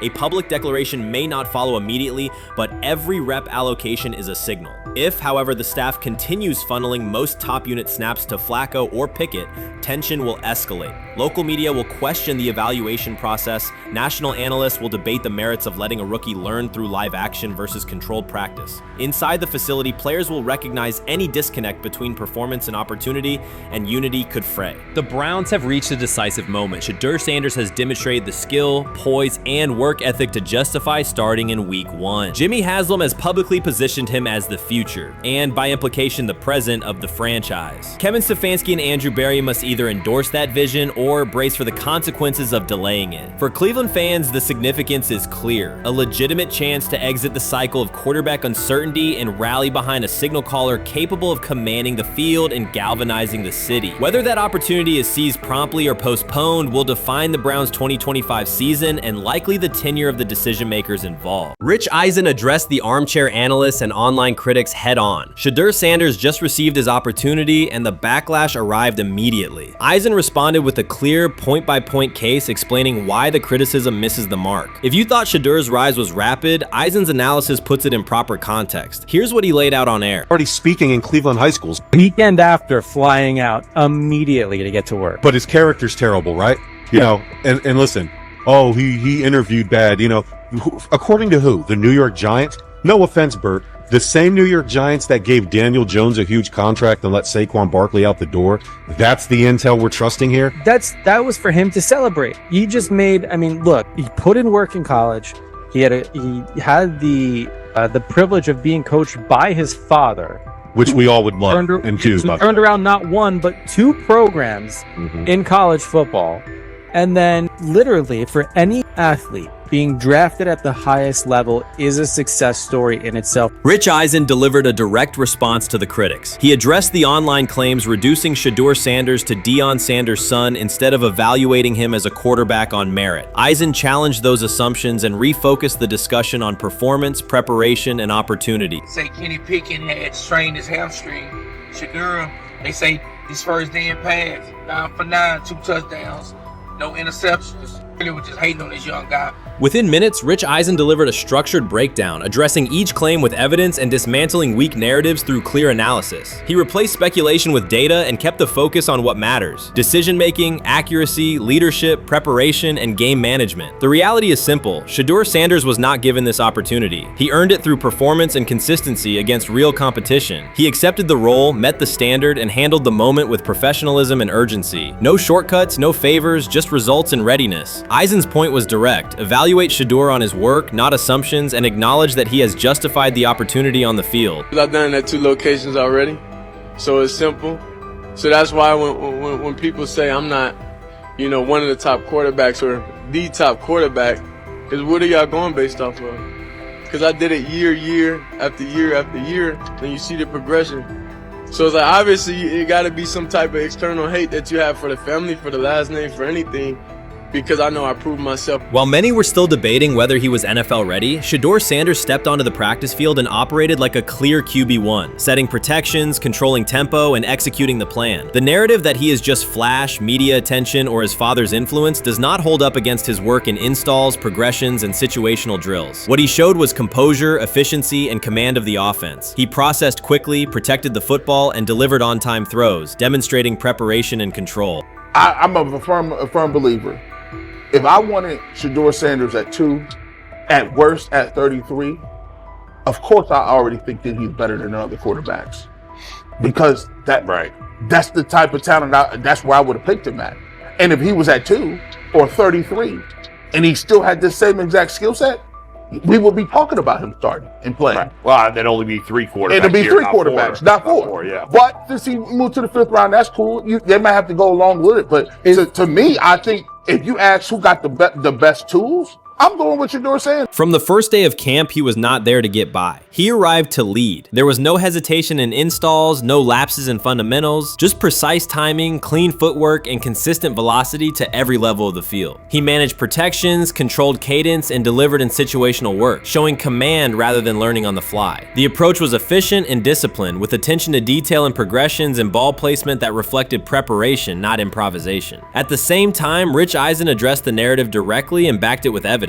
He laid out clips, context, and performance markers to cut through speculation. Eisen emphasized that Shedeur Sanders did not step into this moment because of publicity. He built toward it through sustained work, resilience, and results. The background, media readiness, high football IQ, and a professional approach was developed over years, not days, and it translated to immediate operational control of the offense. The resistance came from familiar places. Some in the traditional guard still frame mobile quarterbacks as limited and expected the nepotism label to define him. That view did not hold up against what was on the field. Composure under pressure, secure decision-making, accurate throws into tight windows, and consistent execution in red zone and 2-minute sequences. Eisen's point was clear: evaluate Shedeur Sanders on performance and readiness. The evidence shows he earned the opportunity and is meeting the standard with accountability and consistency. Yeah, teams didn't draft him because they didn't think he was first-round talent. And the quote we played and that's on the screen, I think is flatly wrong. We all know this shouldn't have happened. Yes, it should have. It should have happened because this wasn't.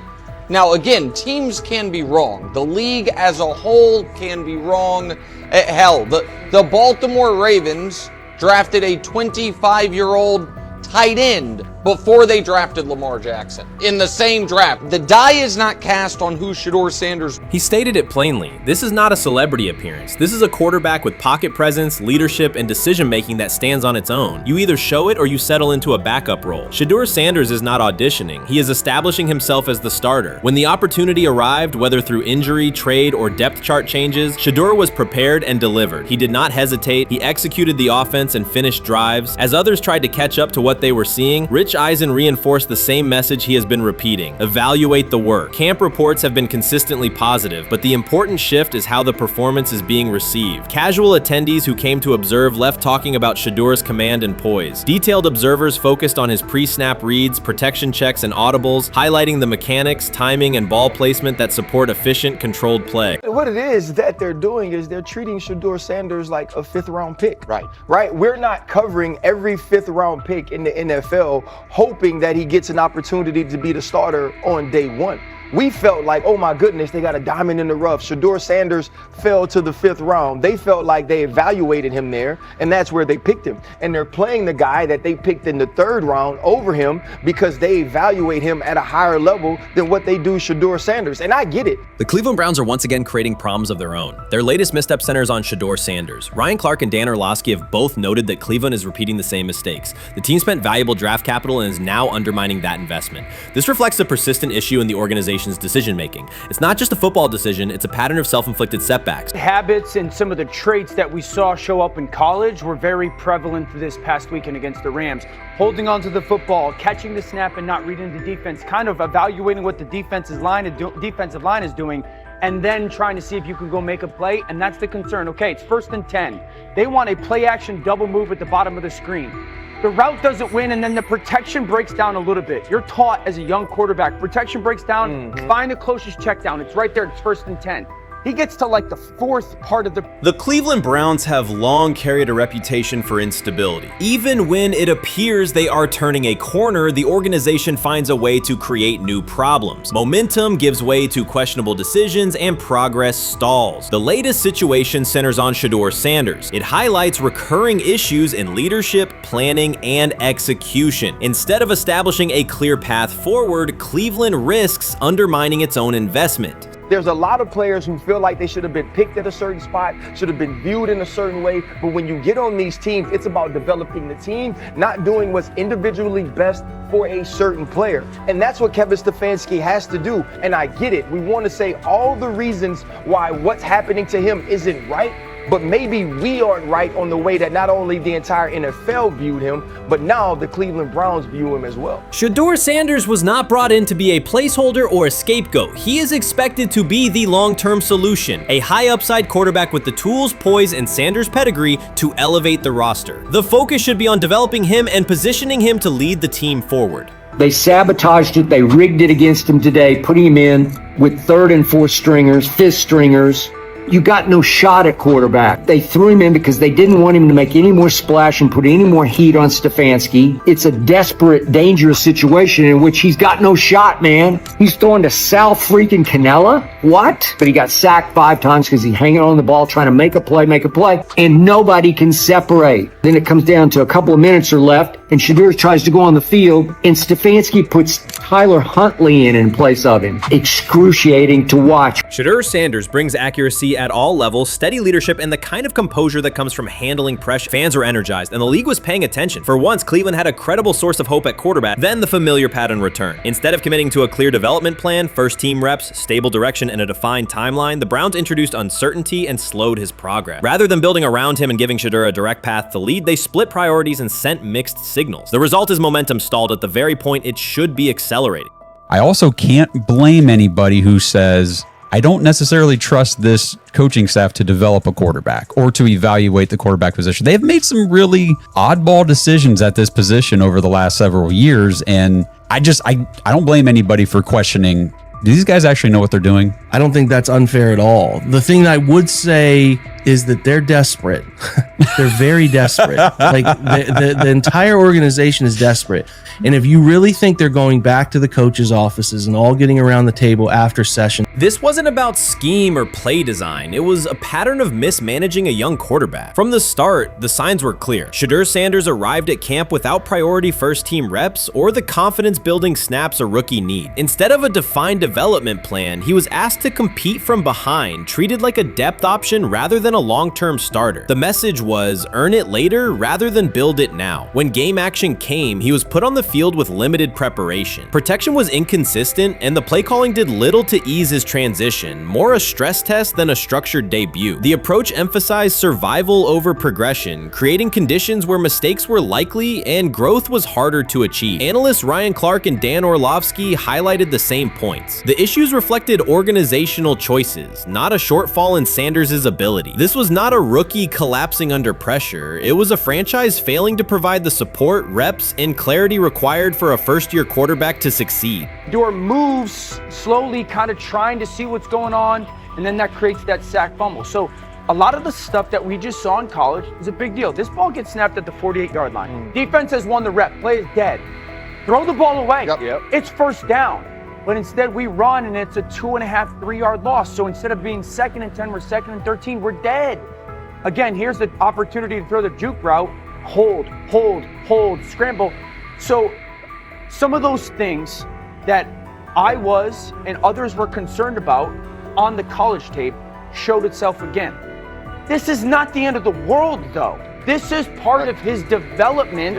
Cleveland managed to take a highly promising rookie and within weeks put him in a position where he looked unprepared. Ryan Clark called out the core issue. A first-year quarterback cannot succeed without protection, clear situations, and a controlled environment. Dan Orlovsky added that when a young quarterback isn't given structure, support, or coherent schemes, you're not evaluating ability, you're manufacturing failure. That's what happened to Shedeur Sanders. Browns fans weren't just disappointed with the results, they were alarmed by the process. This is a fan base familiar with quarterback missteps, yet even they recognize the pattern. A talented prospect subjected to poor planning and inconsistent guidance. After one preseason setback, the conversation shifted toward maybe Shedeur isn't ready instead of examining coaching, play design, and preparation. The reality is clear. The question isn't whether Sanders is ready, it's whether the Browns were prepared to develop and support him. Well, that would be a nice exit strategy because he would come up as doing Shedeur a favor. Like one's got to go, right?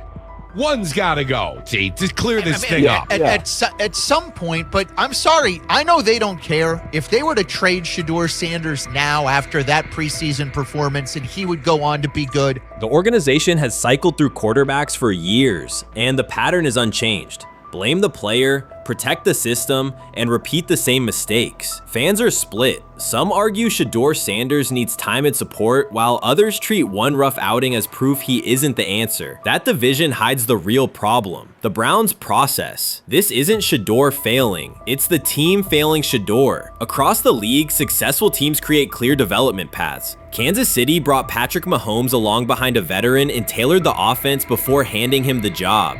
Houston committed to CJ Stroud, built around his strengths, and let him grow with consistent direction. Smart teams invest, protect, and show belief. Cleveland did the opposite with Shedeur. Uneven reps, inconsistent protection, and unclear plans. Then question the outcome. That's not development, it's organizational mismanagement. These players have played a tremendous amount of football. Right. And I remember last year when Bo Nix came out of Oregon, we talked about all the easy throws Oregon creates. Right. The level of the skilled players that are around him. And then we watched Bo Nix acclimate to the NFL game extremely quickly. I see a lot of those same traits in Dillon Gabriel. He gets the football out of his hands. He takes the throw that's available to him. He plays on time. And part of whether or not you get an opportunity to get on the field is the people that you're competing against. And I don't mean this in any disrespectful way to Shedeur, because I'm not only a fan, it's somebody I want to see succeed. The Browns will likely present this as part of a deliberate development plan, tough standards, resilience building, and testing a rookie under pressure. In practice, it isn't development. It's a damaging approach that undercuts growth. The organization has not shown a consistent model for nurturing young talent, and Ryan Clark and Dan Orlovsky highlighted that publicly. After Shedeur Sanders stumbled in a preseason game, the reaction was immediate. Headlines, polarized fan takes, and sweeping conclusions about his readiness. The front office offered little acknowledgement of the conditions he was placed in. Clark's point was direct. You do not evaluate a rookie by how he looks in a setup designed for failure. You evaluate him when he's properly supported. Orlovsky explained how poor coaching choices, protection, sequencing, and role clarity can quickly erode confidence and stall development. The issue was not Sanders' ability, it was Cleveland's process, which appeared disorganized and unprofessional for an NFL operation. So before your final year at Miami, there's a lot of conversations revolved around Shedeur Sanders. Obviously, I'm assuming you guys have a great relationship. Some of the clips you've seen and stuff like that. What is it like for you to have like this rivalry with Shedeur? I don't have a rivalry with him. That's my boy. So at the end of the day, this whole process, we thought me and him were going to be 1 and 2 the whole time. Whether he's 1, I'm 2. Whether I'm 1, he's 2. And so that's just always been, our mindset. It didn't go that way. I thought he was one of the better quarterbacks in the draft as well, even throughout college. A lot of stuff out there on him ain't really, the truth, just because they spin it different ways. Like they spin stuff about me different ways. But I mean, when he gets his chance, become a starter, I know he's gonna make the most of it. And I'm ready to get back to work with him, after the season, talk some more stuff to him. Cam Ward directly challenged the uneven standards applied to Shedeur Sanders, calling them inconsistent and unfair. By insisting that performance, not politics, guide evaluation, he shifted the discussion from one player to a league-wide problem. Sanders' treatment now serves as a test of how the NFL supports and evaluates emerging quarterbacks. I feel a special relationship with especially me. First getting to know him 5 years ago when I started working with him. But it did surprise me because he's a good quarterback. It doesn't get a lot of the credit that he deserves, especially the plays that he made in Colorado. A lot of quarterbacks and coaches are making those plays. So when he gets this opportunity, I'm pretty sure having soon today, he'll make sure he'll make plays on the field. Cam Ward's public challenge to the treatment of Shedeur Sanders brought the issue into clear view. For months, discussion around Sanders has centered on his profile, major compensation, a prominent Nike deal, and the expectation to stabilize a struggling franchise. Rather than a standard evaluation of a top prospect, he has faced sustained skepticism from analysts, fans, and league voices. Ward's comments underscored that the standards being applied to Sanders diverge from those used with other rookies. By stating it directly, he did more than support another quarterback. He identified a broader problem in how the league responds to young players with significant visibility. The takeaway is direct. Assessments should reflect on-field performance and development, not external narratives. Generational talent. I'm gonna prove him right. I'm gonna prove him right. Don't worry. Oh my God. An article came out today. I'm generational. So I guess it's article versus article. I like that you think that, man. But we all know the truth. What? Trav gonna be first? You generational, I'm legendary. That's cool. We can be legendary. Legendary, get their ass. We'll start doing it in like 5 minutes. Shedeur Sanders entered the league with more than a playbook. He brought a public brand, a family legacy, and expectations unusual for a first-year quarterback. Before his first regular season throw, he was already positioned at the center of attention. Rather than assess him on that reality and his on-field ability, many voices reduced him to marketing, treating visibility as proof of hype instead of performance. Cam Ward pushed back on that framing. His point was simple: judge Sanders by the same criteria applied to other rookies. With Sanders' resume, production, leadership, and composure, most first-year quarterbacks would be discussed as long-term cornerstones. The evaluation should be consistent, focused on development and results, not perception. This is a process with Shedeur, who I know is a buddy of yours, and how do you think both of you guys will end up doing the league? I think we'll both end up being one of the best quarterbacks in the league. I just think the work that me and him are willing to put in, the relationship we have to constantly compete each and every day, to better our craft, for ourselves. I just think it's going to end up paying off for us in the long run. Do you guys kid each other about who's going first, and how much does that matter to you?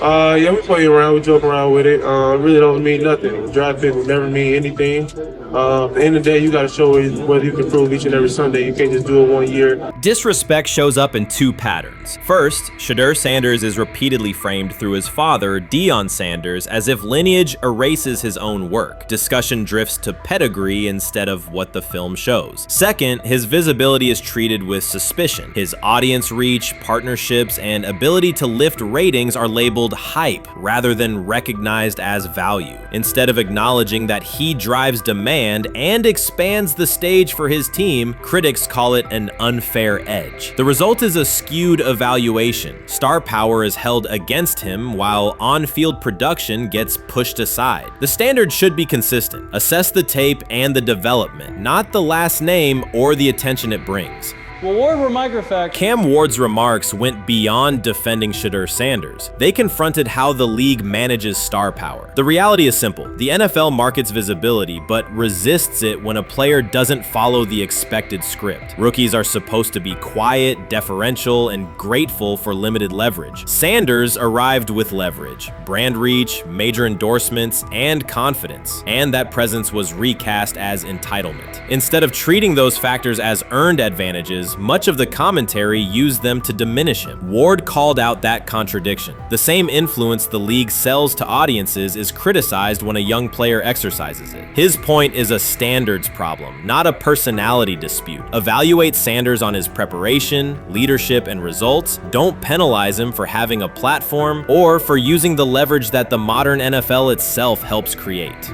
Now it sounds like the Cleveland Browns are going to all but imprison Shedeur Sanders in the football sense of a very talented rookie quarterback who obviously needs reps, needs an opportunity, and who now, barring some miraculous luck, will not get the opportunity to play in a single real game. I'm sure many around the NFL are celebrating as we speak. They are chuckling about this. Many in the NFL wanted to teach Shedeur and his daddy. Cleveland became the center of the conversation. With Shedeur Sanders attached to a major Nike partnership, the expectation was straightforward. He should be given real game reps. The Browns instead leaned on Joe Flacco as the default choice, treating stability as the safer path while sidelining a quarterback with clear cultural and commercial pull. Each week Sanders didn't see the field, scrutiny grew. Commentary questioned the value of his contract environment and relevance, and fan debate shifted from development to doubt. That wasn't measured evaluation. It was a delay framed as prudence that eroded confidence in the process. Cam Ward reset the terms of the debate. He pointed to an uneven standard. When veterans or other young players secure significant endorsements, it's considered smart business. When Sanders does it at scale, it's recast as ego or hype.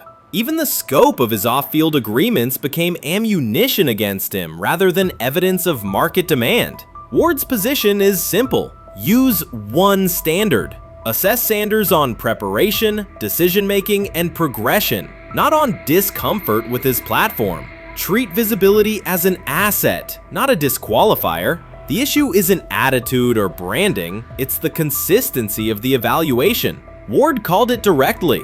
The treatment has been unequal, and it should be corrected by aligning opportunity with performance criteria.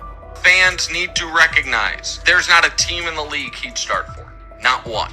That's not ridiculous, that's not unfair, that's not a vast conspiracy. Shedeur Sanders fans are Angel Reese fans. They're just fair weather fans who don't really give a fuck about the sport. Most of them are just Deion fucking groupies that followed him when he went to fucking Colorado, just like Angel Reese's fans had never watched basketball prior to her playing at LSU, and they followed her to the WNBA and don't know shit about the sport. That's it. Now Deion fucking groupies are running around acting like, oh, this is payback to his dad. The timing is pivotal. Shedeur Sanders isn't trying to blend into the league's background. He's shaping the agenda. He drives debate segments, fuels short-form highlights, and moves merchandise at a pace most rookies never approach. By the metrics that define modern attention, he is the draw. Yet, a segment of observers continues to undercut him, not because of shortcomings on tape, but because of discomfort with how prominent he already is. Cam Ward put words to what many could see. Coverage around Sanders has been filtered through reaction to his visibility, rather than a clear read of his performance and growth. The market has already weighed in. Demand is real, not manufactured. Nike's record-level rookie endorsement aligned with that reality, signaling long-term value and cultural reach. This exposes a core contradiction. The NFL depends on star power to sell tickets, fill stadiums, and boost ratings, but it resists stars who set terms on their own. Visibility is celebrated until a player exercises it. The fix is straightforward. Apply one standard. Evaluate Sanders on preparation, decision-making, and results, and treat his platform as the asset it is. If the league benefits from his presence, its evaluation practices should reflect that same reality, consistently and without penalty for scale. Shedeur Sanders does not depend on league promotion. He established his platform before the NFL and continues to expand it on his own terms. That autonomy challenges the status quo. Cam Ward's support was more than a defense of a teammate. It was a warning that if the league holds to outdated expectations, it risks falling behind the very players who drive audience attention and revenue. Claims that Sanders lacks real popularity ignore measurable facts. A large, active following, consistent merchandise demand, and sustained coverage across major outlets. Doubts about his standing as a quarterback overlook his college production and growth indicators. The pattern is familiar. Efforts to minimize him increase his reach. Each skeptical headline widens the spotlight, and each dismissive take creates more engagement. You cannot reduce a player built for visibility by arguing he should be less visible. The practical outcome is the opposite. Scrutiny becomes signal. Sanders is not merely enduring criticism, he is turning it into momentum, converting attention into leverage on and off the field. I'm about to unleash about Shedeur Sanders. I just watched what happened to Shedeur Sanders in the Cleveland Browns' third and final preseason game.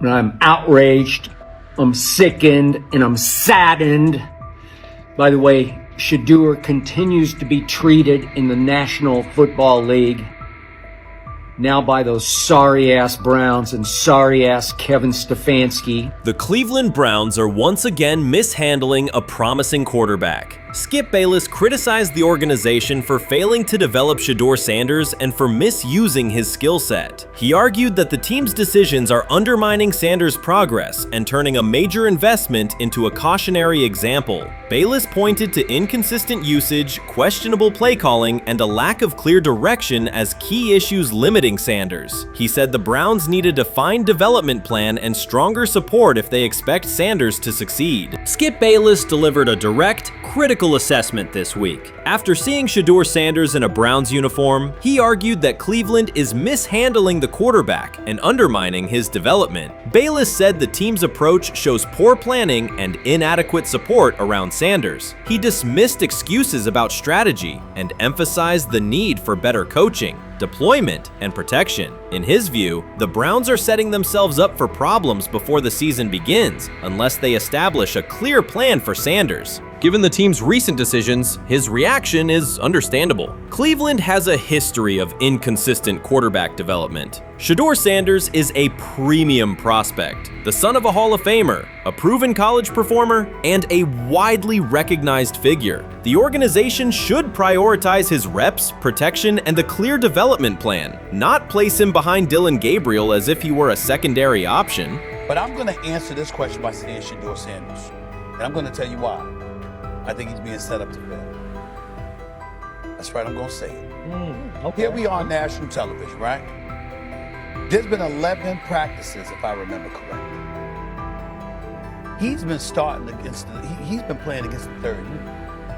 He's fourth on the depth chart. And then suddenly you throw him into the start line, and he hasn't had any reps for the first team at all. Think about that. So you're just going to throw him to the wolves like that, huh?